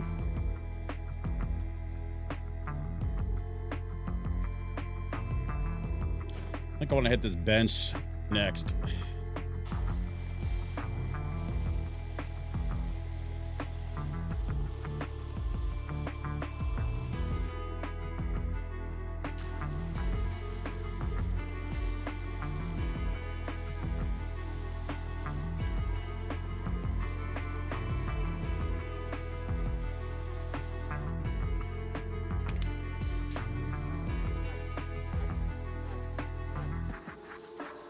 Easy stuff. I appreciate that the soap is not nearly as useless in this one as it was in the last one. Like, it's definitely helping.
It only just occurred to me that I'm not really saying much.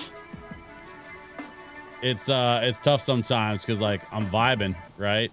I'm vibing to the lo-fi. I'm enjoying the power wash process. Like, I really debated if I wanted to stream this game.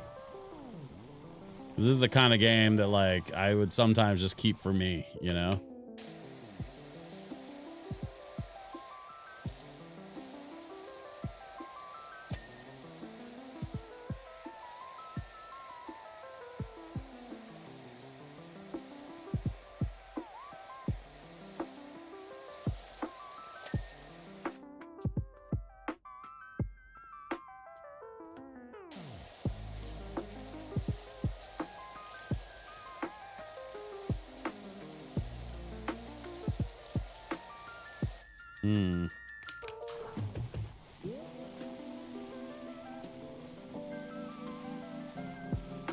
Let's try a new approach.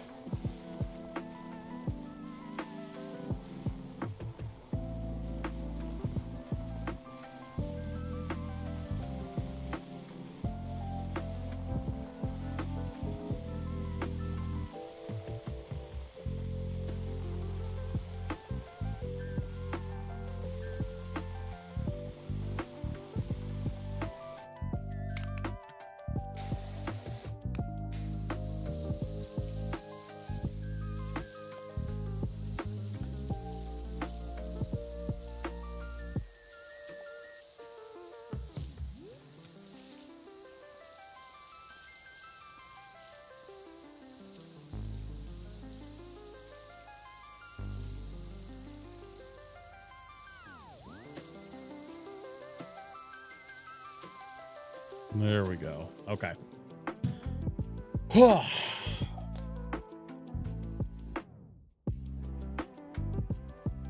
Am I just chilling by myself again?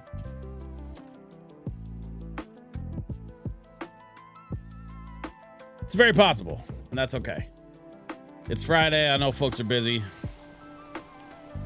People got lives and jobs and careers to think about. Friends and loved ones and so on. That's the nice thing about doing this is like, I'm here.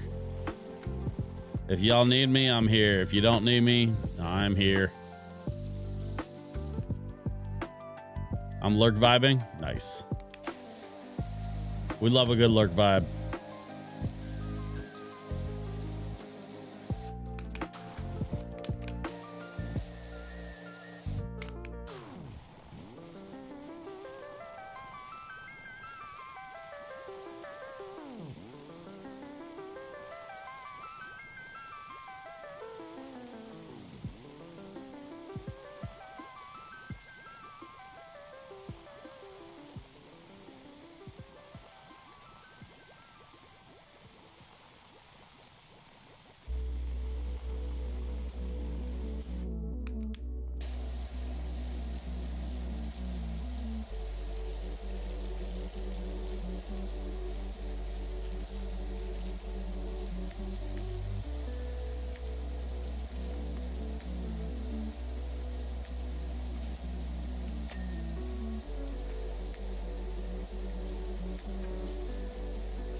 Trying to prepare for the muck show that is Black Friday work. Yeah. I don't miss Black Friday in retail, man. That sucks. Although I understand that with the modern digital shopping practices, that's it's less of a shit show as it used to be. Would you say that's fair? Like it's still crazy, but not like it was back in the day.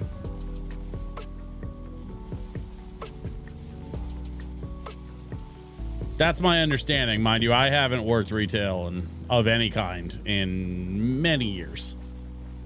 So like I certainly don't have. God, when was the last Black Friday I worked in retail? I cannot remember. Was it Best Buy? It might have been Best Buy.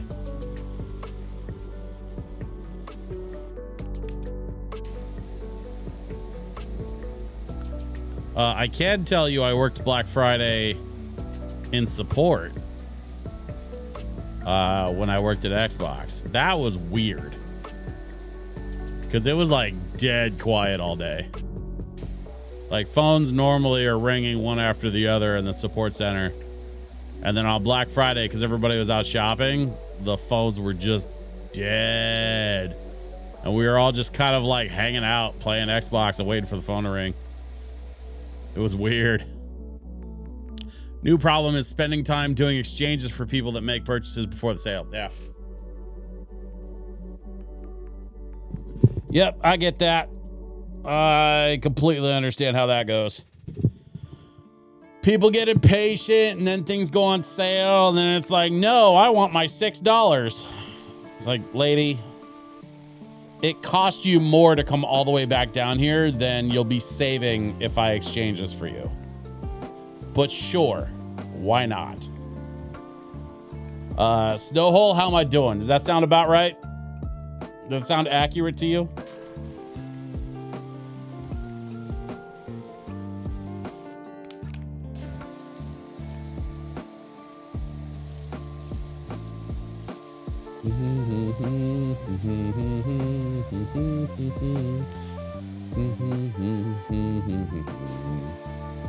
%. Yep. It's almost like I've done that before. Almost.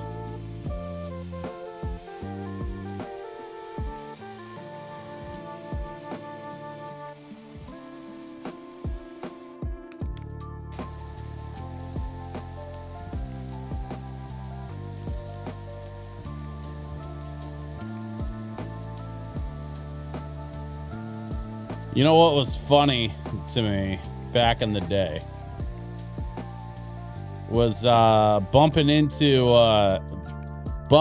the same like 3 or 4 guys that were like just perpetually in sales. Didn't matter what it was, they were just like lifelong salesmen. They love the game of retail sales.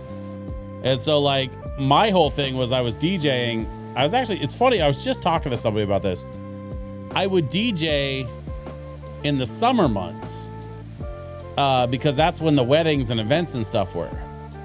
And then in the winter months, because the events would slow down, I would go get a holiday retail job. And so like it was always funny to me because I had a reason for only working holiday gigs and never really sticking around long term at these retail spots that I was working at. It's because my real career was DJing, and DJing would take off during the warmer months, and I would just get too busy to pursue like a retail thing, right? Especially because retail, they make you work weekends, and like that makes it hard to be a DJ, right? So like, you know, it's kind of whatever. But what was always funny to me was that I would go apply for a new place to pick up some new retail holiday, you know, seasonal help gig, right? And I would bump into the same like 3 or 4 dudes that were just making the rounds like I was. But they weren't DJs. They didn't have any real reason to be picking up extra shifts outside of like the love of the game, I guess. The love of the sale. Maybe they were just trying to pick up extra shifts because they like money and they were trying to outwork their personal problems. You know, baby mama stuff or whatever. It was always funny to me. There's this one dude whose name I genuinely do not remember. I couldn't share that name with you if I wanted to because I very honestly don't remember this guy's name. But there was this one dude that I worked at Sears with. And he was all right. Like, he was a nice enough dude, but he was for sure like, you ever see that movie The Good? No. Yeah, The Goods with Jeremy Piven.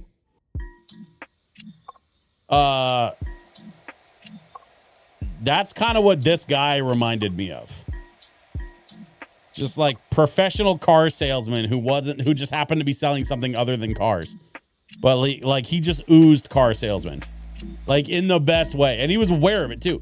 I think that's why it was funny, was because he was like totally aware of it. Oh, dude. Go please put The Goods on your radar. It's Jeremy Piven. It's a bunch of other really well-known comedic actors. It's a hilarious comedy from I think 2009. Like, it was a while ago. And it has one of my favorite movie DJs of all time. Craig Robinson plays a character called DJ Request, in which if someone makes a request, he plays the opposite of what they asked for. So like, Craig Robinson is DJing on the roof of this car lot. They've been hired to like help move a bunch of inventory for this car lot. So he's at this car lot and Craig Robinson is DJing up on the roof. And somebody goes, "Hey, why don't you play something a little more upbeat?" He's like, "Hey, I got you." And then he puts on a slow song and then mutters under his breath, "Nobody tells DJ Request what to play." Craig Robinson as DJ Request in The Goods was the goddamn best. But yeah, it starred Jeremy Piven in probably my favorite role he's ever been in. And a whole bunch of other really funny people. Like, it's got just an excellent cast. Very easy to recommend that one. I am for sure gonna have to get up on a ladder or something, or maybe get out the scissor lift. I think for this archway. See if I can get up there. Let's just get this corner here.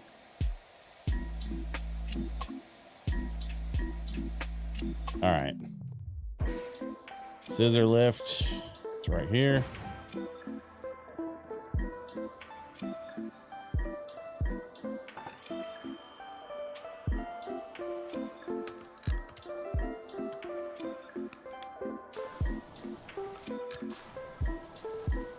There we go. Get it nice and soapy.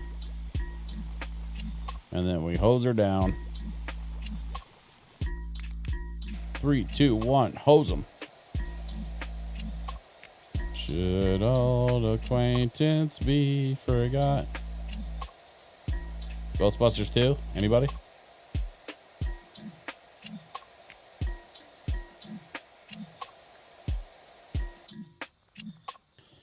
Right now, people are trying to get me to tell them what the sale will be, and I tell them I could tell them, but I demand $46,000 in cash or cashier's check up front before I let them know.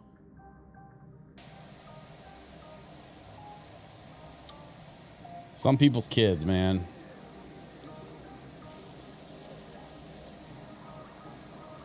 Like, yeah, you're gonna literally risk your income to like let people know what the Black Friday sales are gonna be. Give me a break, dude.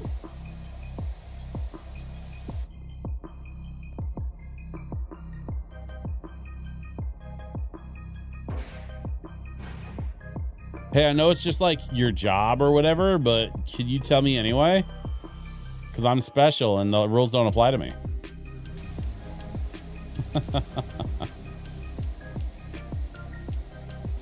People are crazy.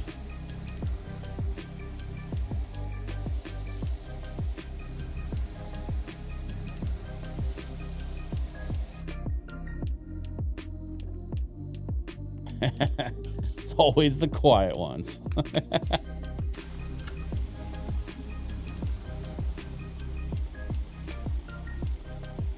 Dude, when I was a kid, I did not understand that scene. I really didn't understand that scene. And then when I went back and watched it as an adult, I was like, oh my God, I can't believe I watched this. I can't believe my parents let me watch that shit back then. Bill Murray was my favorite Ghostbuster for the longest time. And you go back and watch some of the shit that he said on camera. Like, I had no business watching that stuff as a kid.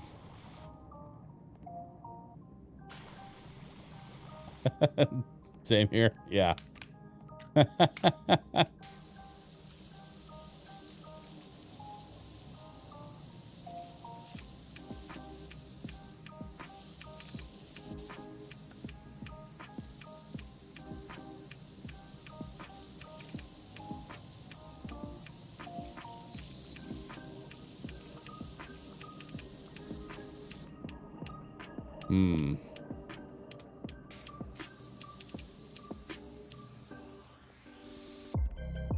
How do I get the rest of this?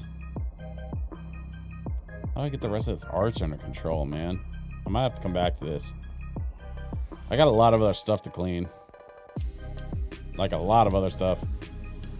For me, it was Egon and Winston. Oh, those two were your favorites?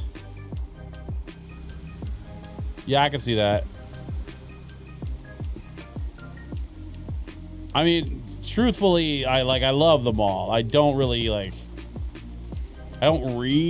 have a favorite, but like I always thought Pete was the funniest. Especially because like he would just say the kind of the most out of pocket shit.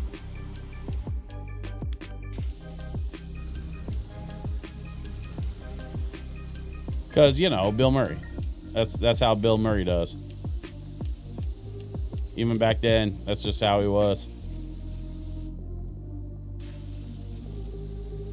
And I've heard the stories. Like, I heard the story about him picking on Seth Green and shit. Like, I've heard Bill Murray is, you know, sometimes just an asshole for the sake of being an asshole, which sucks.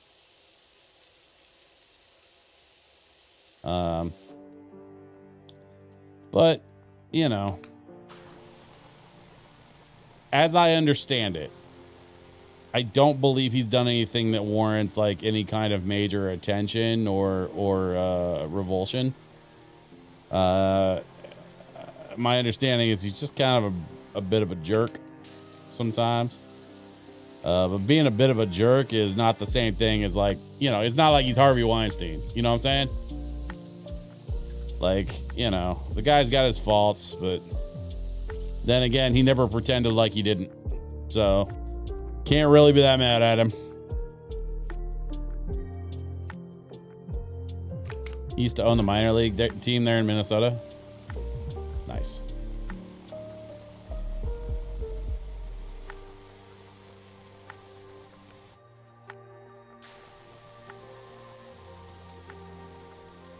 I always kind of wondered, like, what he does when he's not shooting movies, which is honestly more often than not these days. He doesn't really do movies much these days. He's pretty, he is quite retired.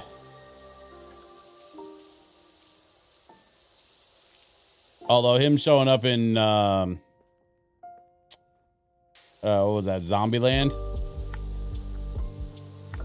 The Bill Murray cameo in Zombieland was like friggin' priceless. Okay. So we got the bench thingy. Let's get the garbage can.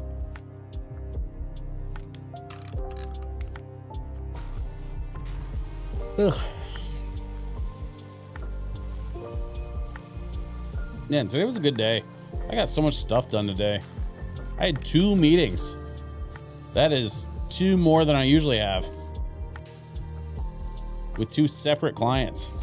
One client that I just was wrapping up with, which was cool to like kind of debrief with them and talk about like the good, the bad, and the ugly for the event last week. Mostly good, which was, I'm happy to report. I had a great time. They had a great time. And we both are looking forward to working together in the future. So, I'd call that a win. We had a few notes and sort of thoughts on how to sort of improve the overall experience for next year, I guess, is how I would put that. And I thought the notes were fair and thoughtful. I had some notes for myself as well. I think overall though, like this is exactly the kind of event that I'm excited to be a part of. And I'm very glad to have an opportunity to sort of add something like this to my regular rotation.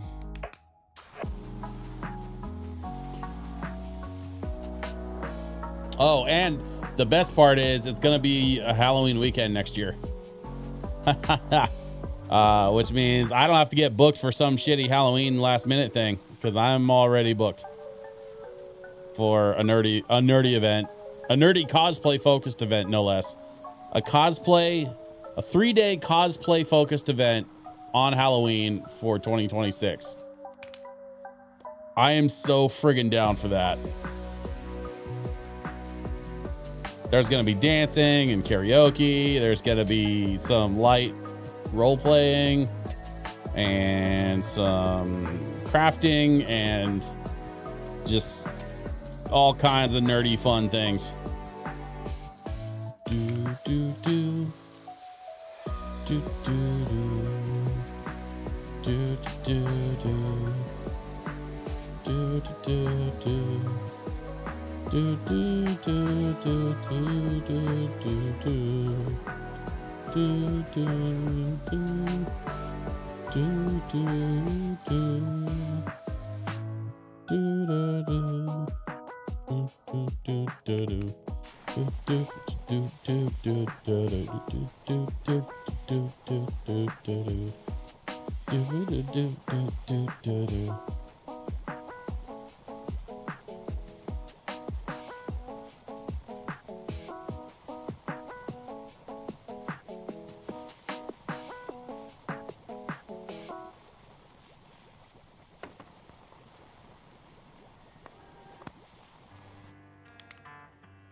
Okay.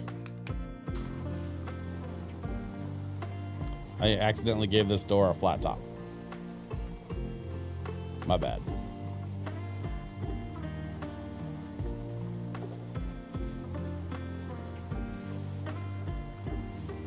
That's such a weird haircut for a door.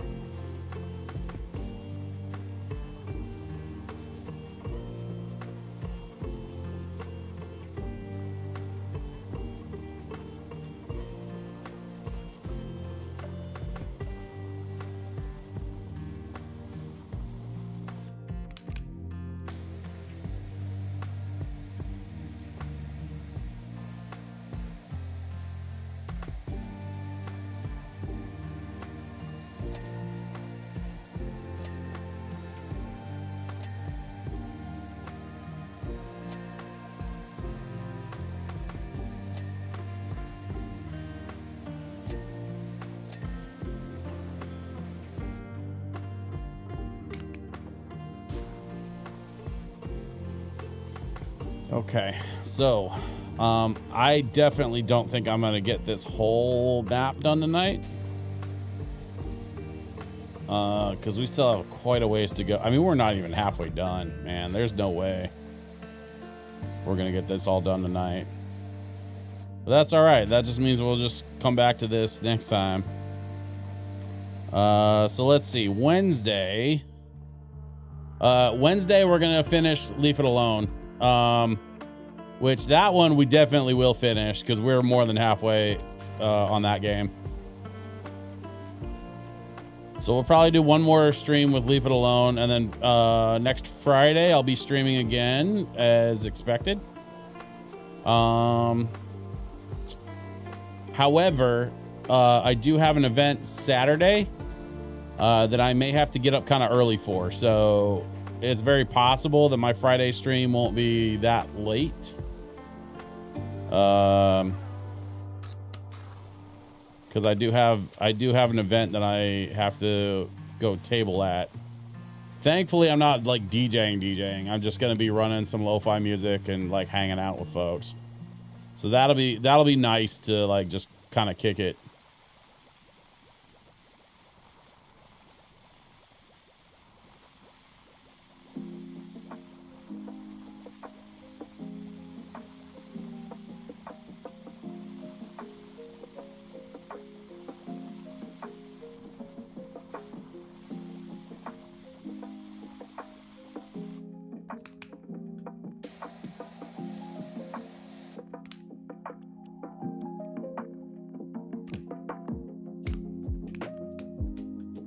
There we go. That's what we're looking for. Do do do do do do do do do do do do do do do.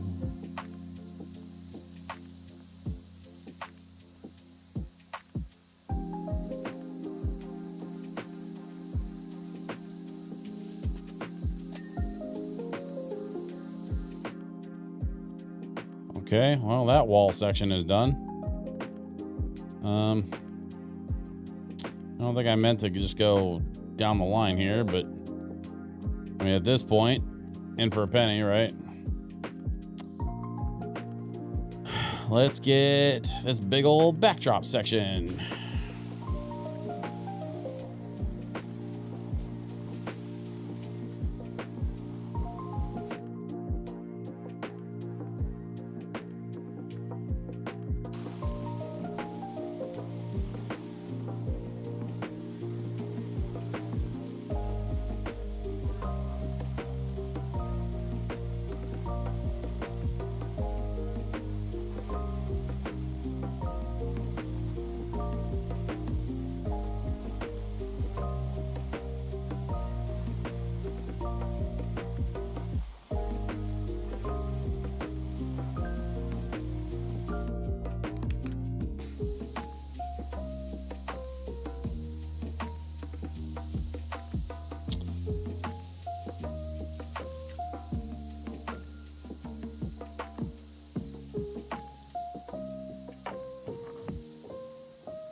Trying to think of what else Jeremy Piven's been in that, like,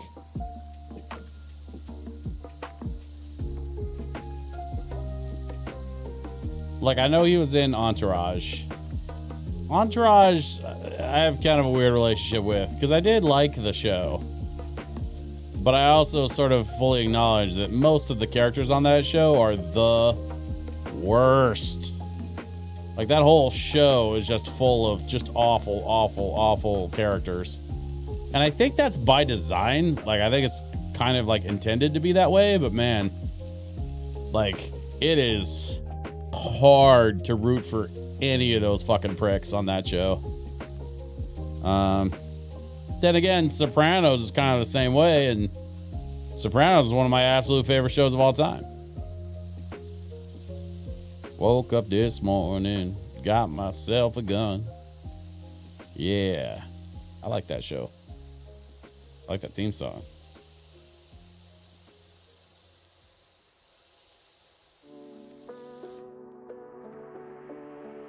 Let's go over here to this side of the DJ table. And we can continue to spray down some trouble spots.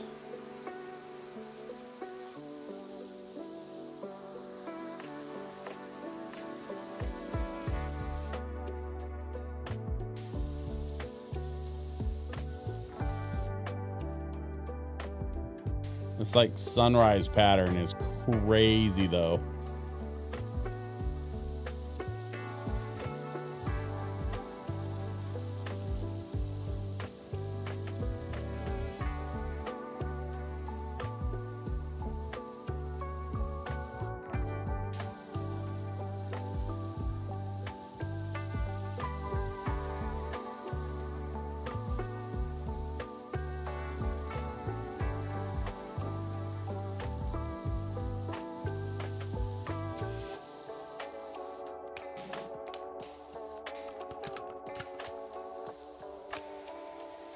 There we go.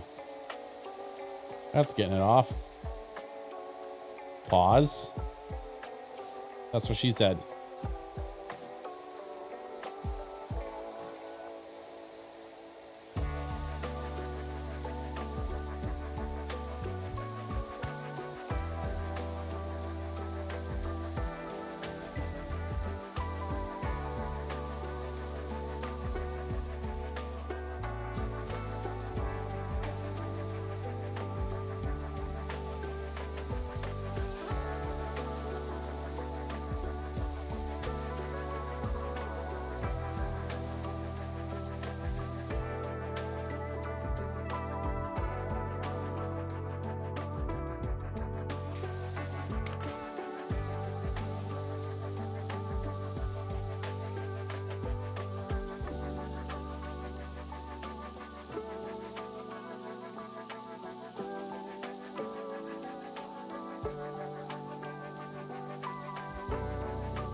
Where's my time machine to return this stuff back to the 80s?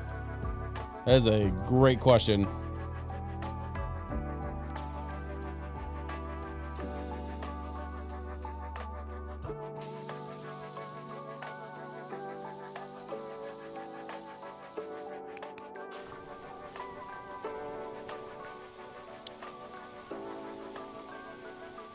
I'm just hoping that puppy lets us get a decent night's sleep tonight.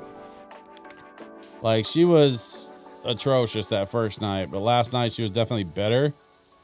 But she still got up every couple of hours, so we're kind of hoping tonight she's tired enough to actually let us get some peace. I mean, it's going to take just a little bit to get everybody into, like, a solid routine, and I understand that. Like, I know how it goes. It's just one of those things.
Actually, it just occurred to me, Snowhole, have you, we're speaking of time machines, have you seen the new DeLorean Lego set that's going to be released in January?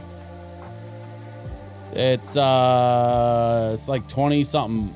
It's like, I think they said $25 or $27, something like that. And it's part of the Speed Champions series. So it's going to be the 8 across car format that they do for all the Speed Champions cars.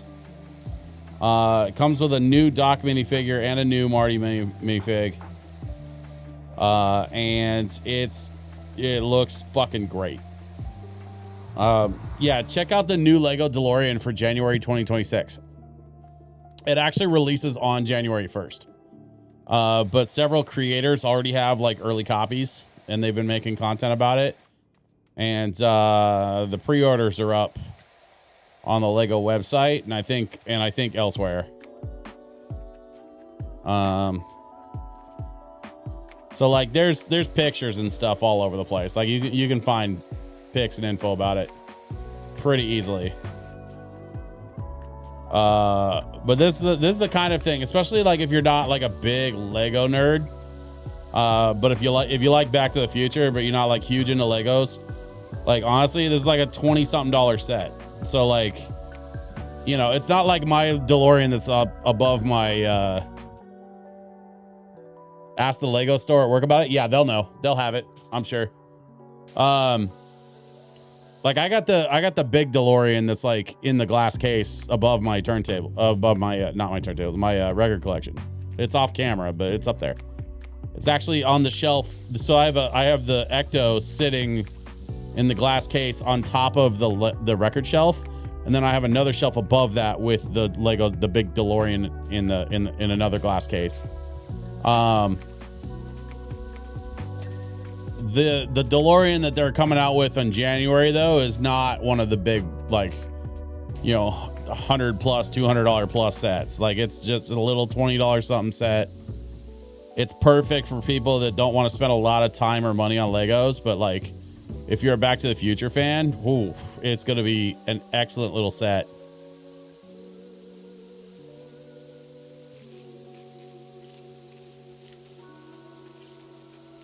It's got Doc and Marty, and you can actually turn the, you can change the DeLorean between Back to the Future 1 or Back to the Future 2. So if you go Back to the Future 2, you can add the Mr. Fusion, and you can rotate the wheels so that they're in flight mode.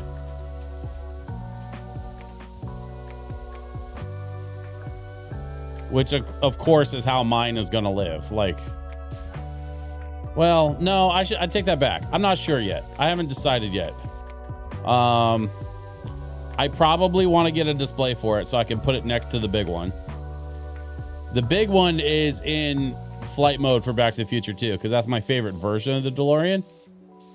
So like I might make the little one match the big one, or I might do something just different just because I already have the one. I don't know. I haven't really worked that out yet.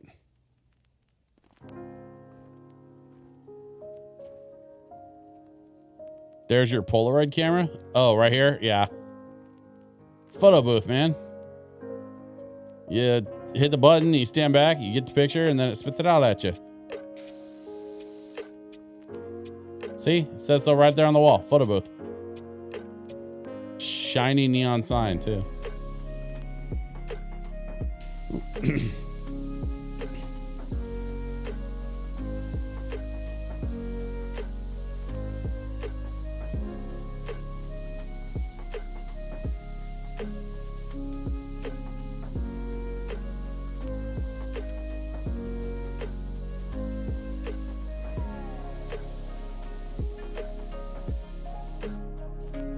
Okay, what am I missing? So a couple spots in the corners, maybe. That should be it. I don't really know why this thing isn't dinging at me.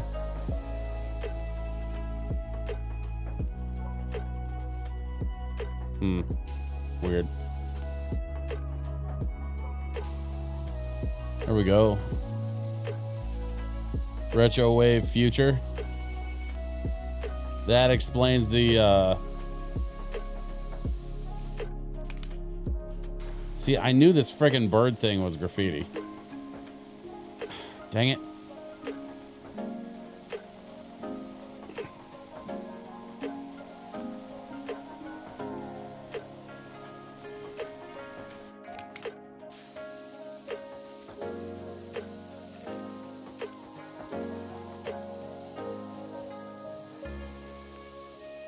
There we go. Retro wave future. Makes me want to play Outrun.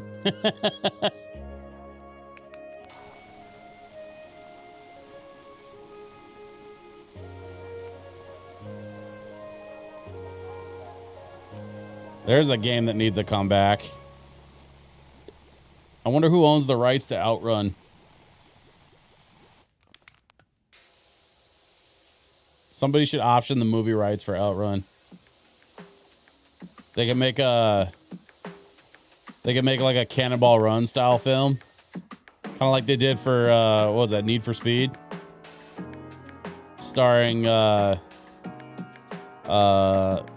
fuck is his name? Aaron something? Aaron Paul? Aaron Paul, that's right. Starred in the Need for Speed movie. And it was literally just like it was just Cannonball Run. But with a Need for Speed title on it. Smokey and the Bandit. You know what? I want to see Smokey and the Bandit get a remake kind of like Starsky and Hutch.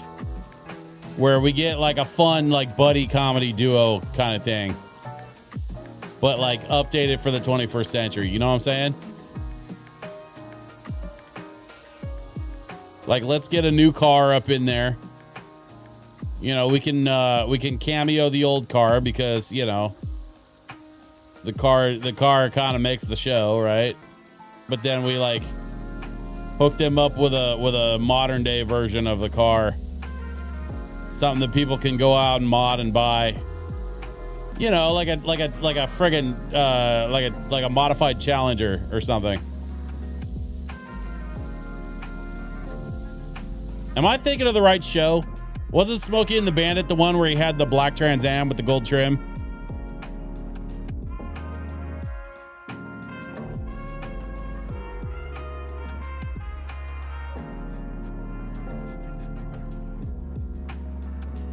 Or am I just making that shit up? Bingo. Okay, thank you. See, that's what I thought.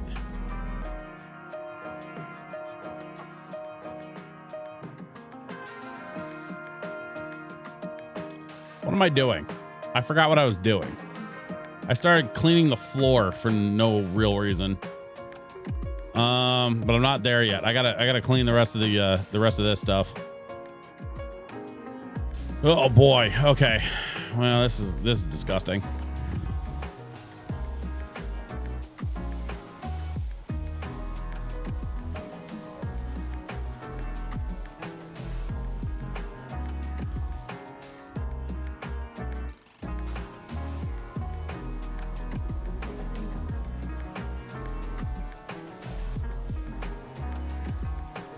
There we go. Do do do do. Ba ba ba da ba ba ba ba da da da da da da. Do do do do do do do. Do do do do do do do do do do. Do do do do do do do do do do.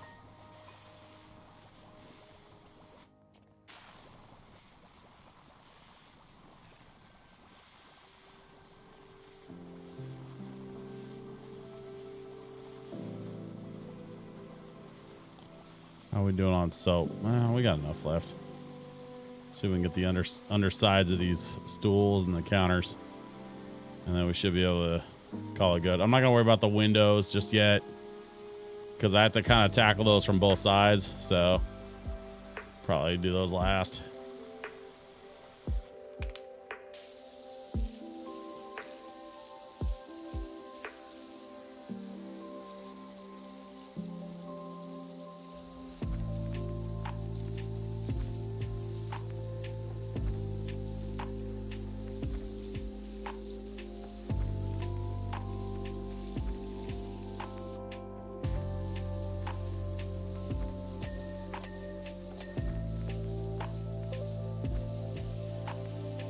I'm sorry, table coasters.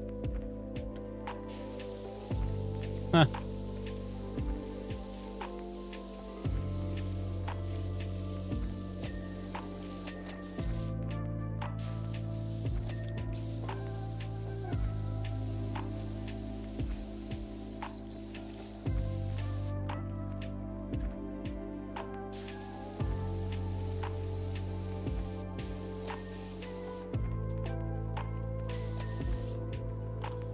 There we go. We're gonna just wrap up the wall here. Should be no problem.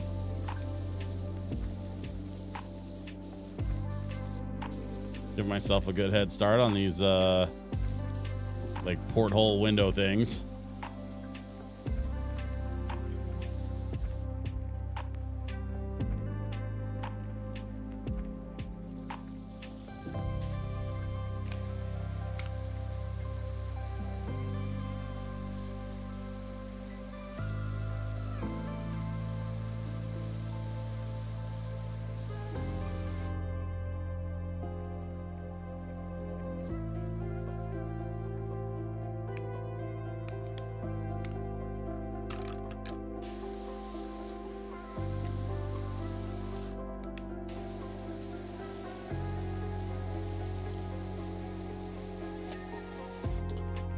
That's one.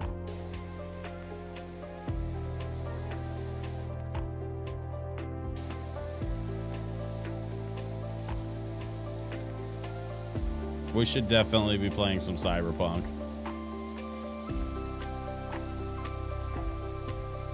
The problem with Cyberpunk, aside from it not really being a cozy game, is that it's one of those where I'd have to kind of go back to doing the daily stream thing. And I don't know, man. I don't know if I could swing that.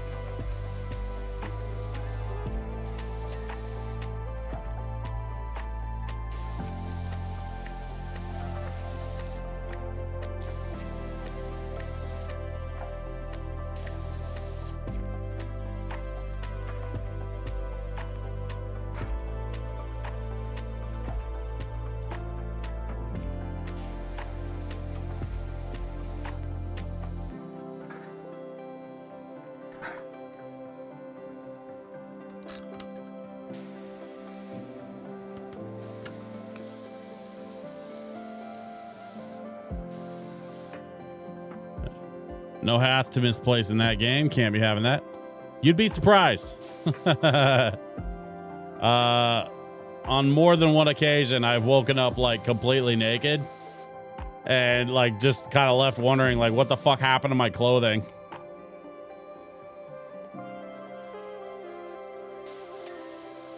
There we go. Okay. There's those porthole windows, and I got these porthole windows that I didn't even really hardly touch. I think I have to knock out the tables and shit on the other side too. Still, so let me do what I can from this side, at least as far as these windows are concerned.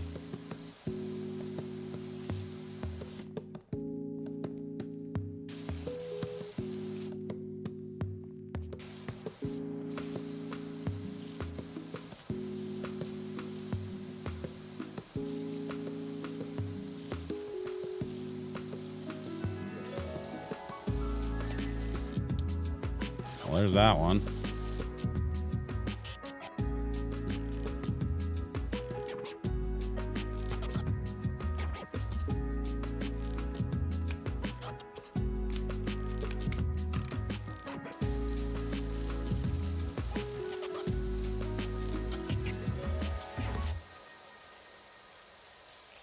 Let's see how much of this I can get without having to go over there. I don't think I can get the whole thing, but I can get most of it.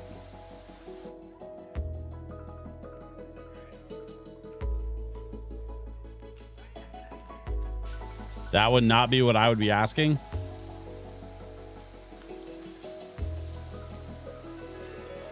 Sorry, I missed the context on that.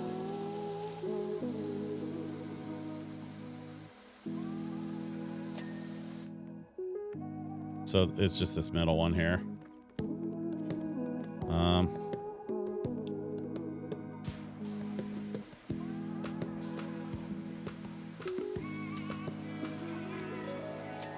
There we go. Let's see, it's almost 10. Waking up naked in Cyberpunk. Oh, yeah. Well,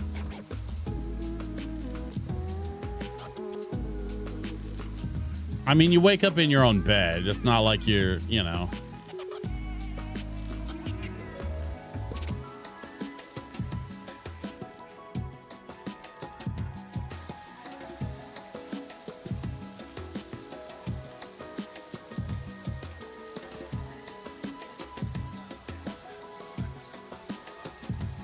Yeah. Yeah, you don't just like wake up on the side of the street in a pile of boxes wondering where the hell your clothes went. I mean, Cyberpunk gets kind of wild sometimes, but it's not that kind of wild.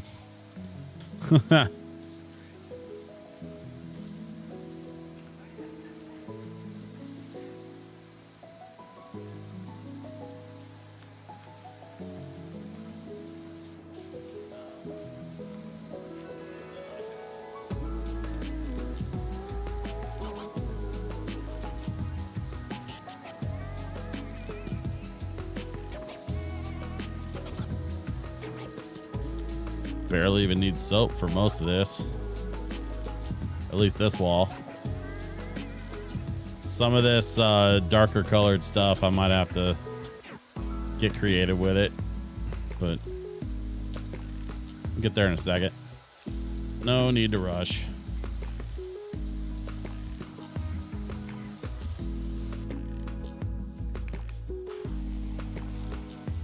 See?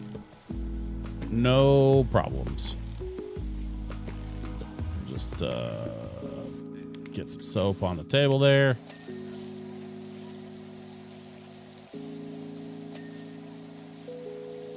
Knock out a couple of drink coasters. Keep plugging away on this mounted table. Hey, there we go.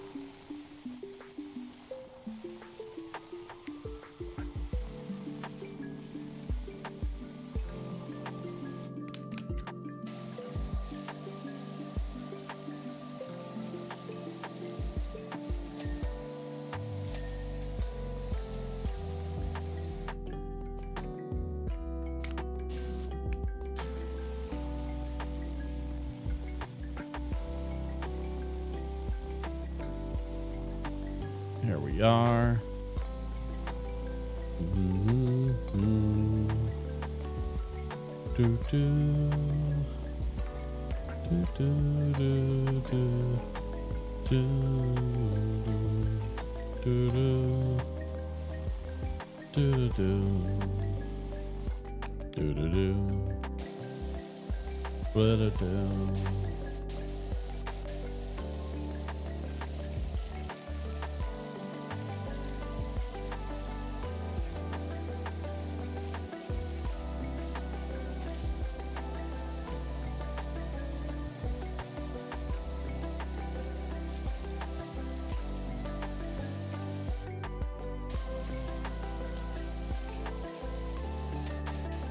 There we go.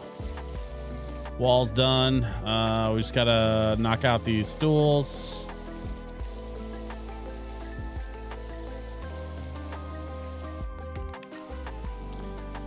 See, I've got a couple of Christmas events coming up back to back on the 12th and 13th. Not this weekend, but obviously not. I mean, like as in tomorrow, but like. So not this weekend, but next weekend, Black Friday weekend, I'm going to be at Geek the Halls. And I'm going to be selling some art prints and some lo-fi and hanging out and vibing with cool, nerdy folks.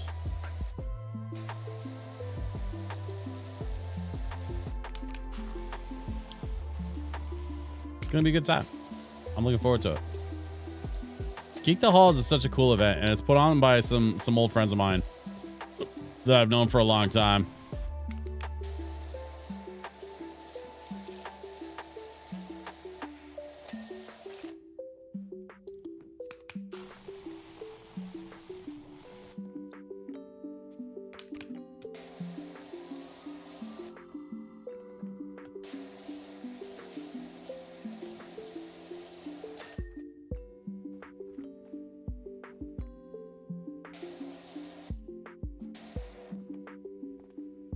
Let's see. Gotta get under the tables here. There we are. Okay. Nice. Well done. Well done. Did I get this? Did I clear this one yet? Must have. I don't see any left over.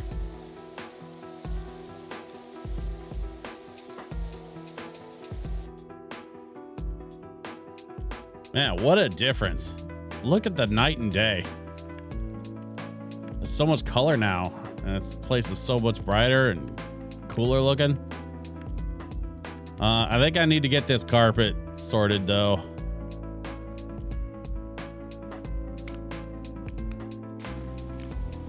I think that'll be our next step here, is to get this carpet taken care of. And we're just gonna use the line I already made. And we're just gonna take care of this corner, and then we're gonna just keep working our way around. Here we go.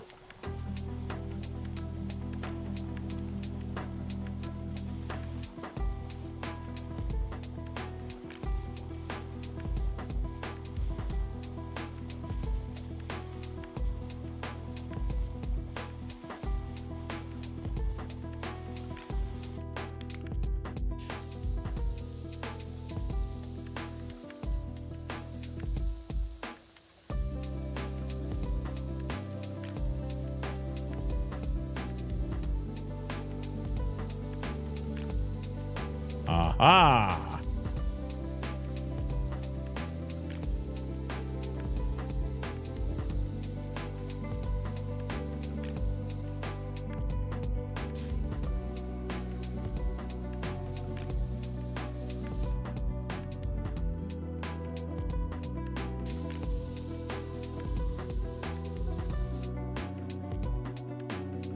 Okay, so that's that corner done.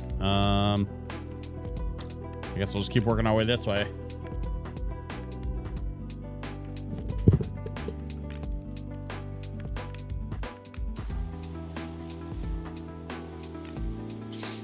Let's see. Other Lego sets that are coming out in January that I'm hyped for. Actually, let me take that back. Early 2026. Because I don't think they're all coming out in January. But check it out. So in addition to the new DeLorean, which is like $20-something, like it's going to be a little one, and it's going to be perfectly priced for like casual folks that aren't like hardcore Lego nerds. I think it's gonna sell like crazy. Honestly, I think that DeLorean set is gonna is gonna break the internet when it comes out. But they also have Cars Lightning McQueen set coming out that's in that same 8 wide Speed Champion style. So I'm pretty hyped about that one. I definitely want to pick up that Lightning McQueen. And then they have 3, count them, 3 Batmobiles coming out. And it's going to be 3 different Batmobiles that are going to be tied to the new Lego Batman game that's coming out next year. And I can't remember exactly what it's called. I think it's called like Lego Batman Legacies or Lego Batman Legacy or something about Batman's legacy. I don't remember exactly what the game's called, but it's a Lego Batman game where they go through Lego versions of every iteration of Batman from the movies. And I think the 66 TV show. So like, you're going to have the Adam West, Burt Ward, Batman and Robin. You're going to have Keaton. You're going to have Kilmer. You're going to have Clooney. You're going to have Bale. You're going to have Batfleck. And you're going to have Pattinson. So there's going to be Lego iterations of all the different Batmans from TV and film, and they're all going to be featured in one big epic Lego video game, right? Like that's the premise for the next Lego Batman game. When that game comes out, I want to say May or March, possibly one of those two. I feel like it's one of the M months, either March or May. Lego Batman is gonna come out, and at the same time, they're gonna release 3 new Batmobile sets. The Batmobile sets are gonna be a new iteration of the Pattinson Batmobile from the Matt Reeves the Batman movie, the most recent Batman movie. Which that Batmobile is pretty sick. Like it's basically a muscle car on steroids. Like it's just a pissed off muscle car, which is kind of a sick version of the Batmobile. I really dig it. Like as a stylistic choice, I really like the way they went with that. But then I also really love some of the classic movie Batman stuff. So like that's why I'm excited that we're finally gonna get a Batman and Robin Batmobile, which we have not had a Batman and Robin Batmobile. We have. There is a Val Kilmer Batman Forever Batmobile set, but it's like one of the bigger sets. It's like I want to say 170, 175, something like that. It's a big set. So it's not really like in the wheelhouse for everybody. So I really wish they would do a smaller version of the Val Kilmer Batmobile. Maybe someday they will. But for now, they are definitely releasing 3 Batmobile sets that I want to get my hands on. It's gonna be the Pattinson Batmobile. It's gonna be the Affleck Batmobile, I think, from Batman vs Superman. And then it's gonna be the Clooney Batmobile from Batman and Robin. And it's gonna be the first time we're gonna get a proper Batman and Robin Lego set. Batman and Robin's kind of the black sheep of the Batman movies.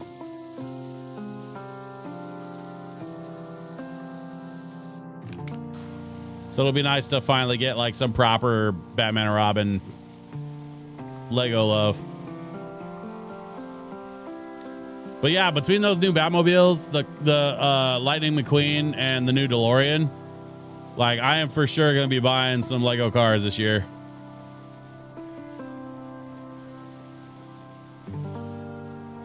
There's one Fast and Furious car I don't have of the ones that they've released in that format, in that Speed Champions format, which is where it's like 8 studs wide is how big the cars are.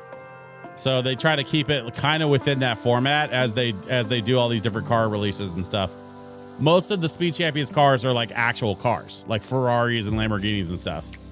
And I have a few of those. Like I don't collect all of them, but I just collect the ones I like.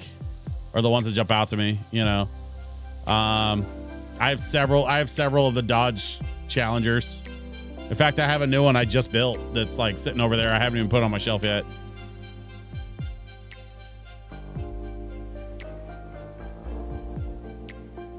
This one here.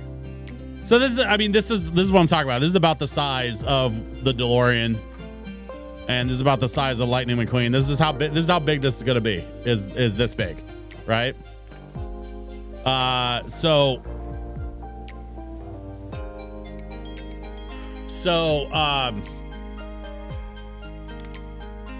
the one Fast and Furious movie car that I don't have yet, they did a limited release. I think it was a Walmart exclusive, but it's also available on the Lego website, and it's Suki's S2000, the pink S2000 from Too Fast, Too Furious. And I want that car. I might just buy that car. I don't know. I gotta talk to my wife about it. See if she wants to save it for like a Christmas gift or something.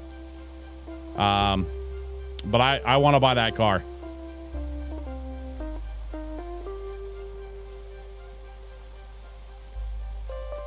And I'm hoping I can pick it up before they stop, like before they retire it. Because that's one of the other problems I keep running into. Like there's so many Lego sets that I want, but I just don't have a shit ton of space for Lego sets. And I want to pick up the new sets before they retire, but I don't always get to, either because of finances or because of bandwidth, like time. I for sure have at least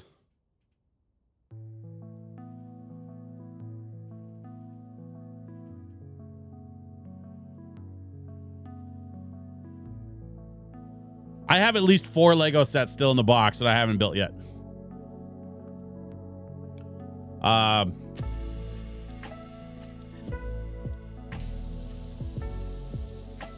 kind of need to, I need to do that.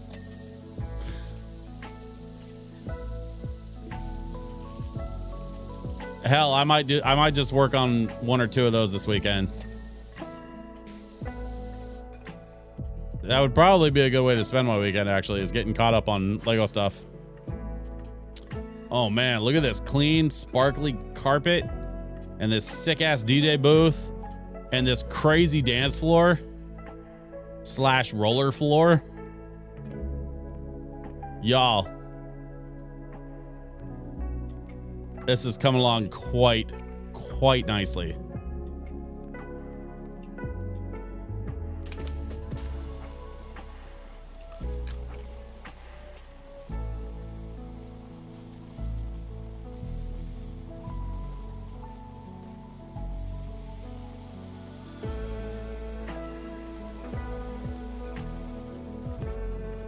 We need to get this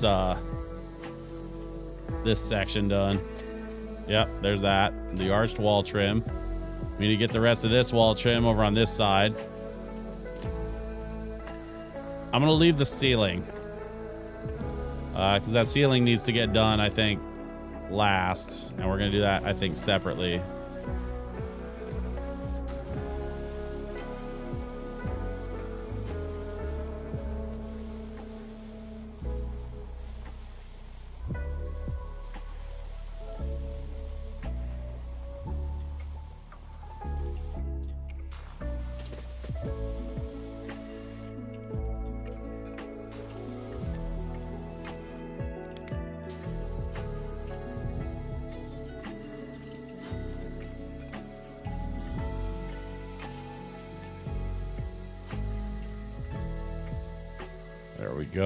There we go. Come on now. Ding. Disco wall trim. Okay. Oh, I see a spot. There. That's clean. We got a couple spots here. Clean that. Looks like there's one more little spot here. Oh. Yeah. Just a little bit on top here. There we go. Okay. I think that should do it for the DJ booth. I got the lights. I got the decks. I got the speakers. I got the giant fake cassette tape thing. Okay. Wall trim. All looks clear. We got the floor. Oh, and then we have to do the like restaurant area.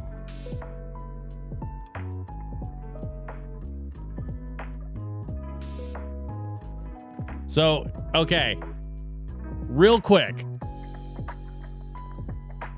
there is no version of this in a roller rink situation where they would make this stairs.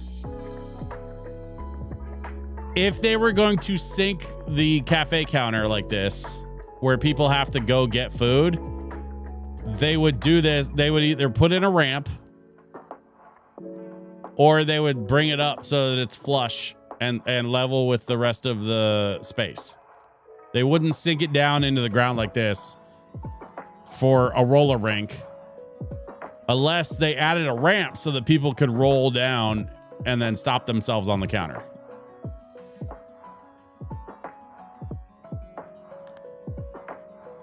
Imagine if the Sistine Chapel was a DLC add-on for this game. It would take forever.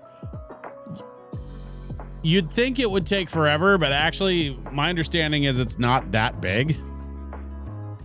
Like compared to modern architecture. Like it was big for its time.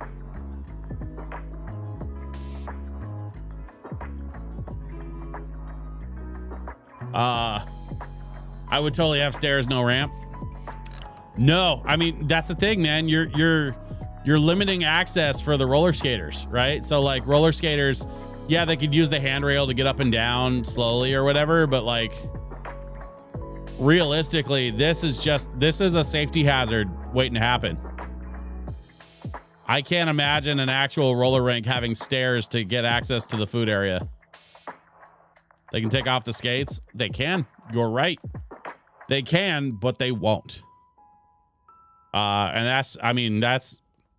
listen, coming from somebody, I'm not going to say I'm an expert because I'm not. I am not an expert, but I do have some experience in the realm of like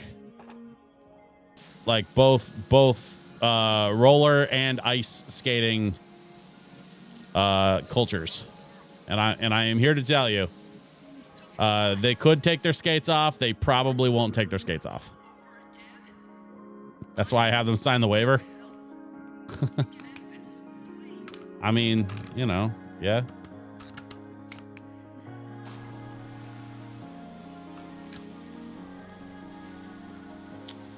All right, tell you what, let's get this arch done because I really want to get this done. We're going to try to finish this arch tonight and then probably call it.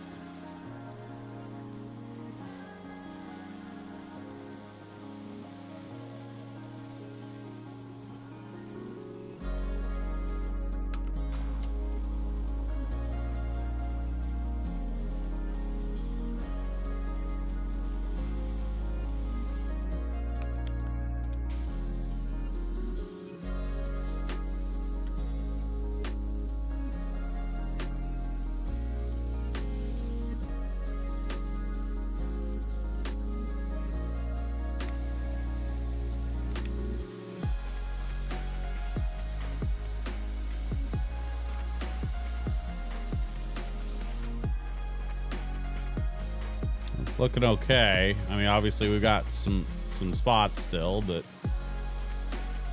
you know,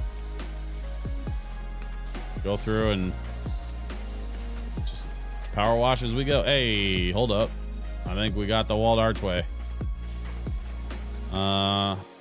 We still have this blue section. I want to try to get this. Although, actually, it might be part of this wall, so I don't know if that's going to happen tonight. Because I got to get this wall all the way over here. Yeah, I don't think that's going to happen.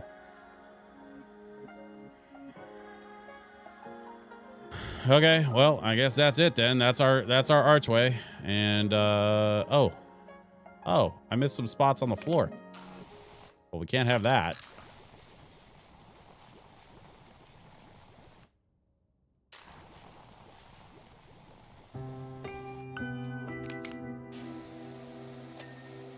There we go. Ah, much better. Okay. Did we miss anything else on the floor? I don't see any other spots on the floor. I miss anything in the here? Nope. Okay, down here? No. Underneath? Nope, all looks good. Okay. Well, I think that's a good place to stop. We definitely still have more work to do here, clearly. We're at 56%, which means we are just past the halfway point. We have an entire other stream to do when it comes to finishing up this crazy freaking roller disco. But we're going to tackle that next time. In the meantime, I want to thank y'all for hanging out tonight. Once again, another successful lo-fi stream. I hope you had a good time. I know I had a good time. I cannot wait to go back next week to finish our roller disco. Don't forget, Wednesday, we're going to go back and pick up Leaves. So we're going to do Leave It again on Wednesday and then Power Wash Sim 2 again on Friday. Leave It again, we should be done. And then actually Friday, we should be done with the roller disco. We can move on to whatever the next mission is. Cause I don't know how deep this game goes, but I know we have a while. Like the roller disco is nowhere near the end of the game. We definitely have more to do. So, we're gonna just, we're just gonna pump the brakes here and, save game. And, I'll see you next time. Thanks very much for watching, everybody. Don't forget to follow me on the socials at DJ Switch PDX and all the things. And I guess I'll catch you next week. Have a great weekend. Bye-bye.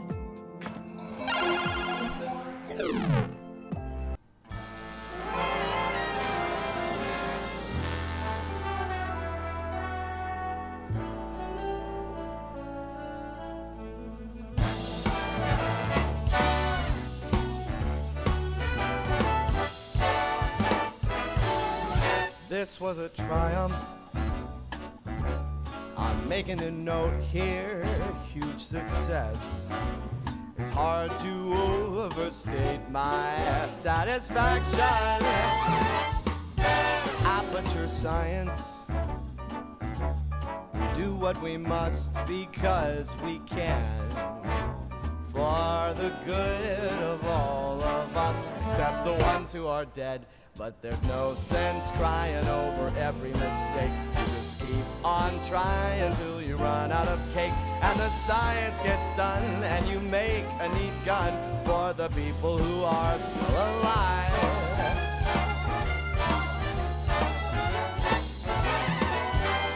I'm not even angry. I'm being so sincere right now. Even though you broke my heart and killed me, tore me to pieces, and threw every piece into a fire. As they burned, it hurt because I was so happy for you. Now these points of data make a beautiful line, and we're out of beta, we're releasing on time. So I'm glad I got burned to think of all the things we've learned for the people who are still alive.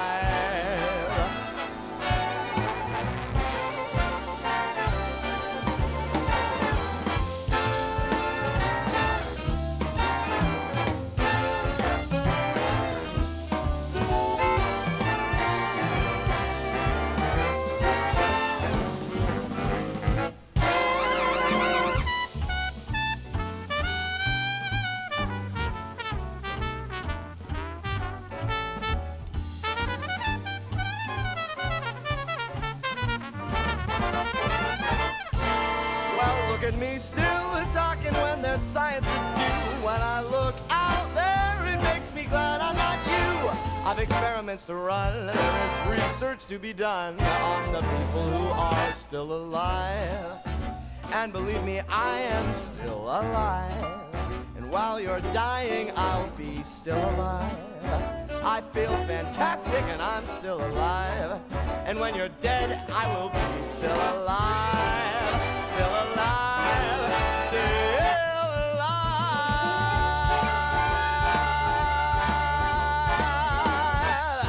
I'm still alive, baby.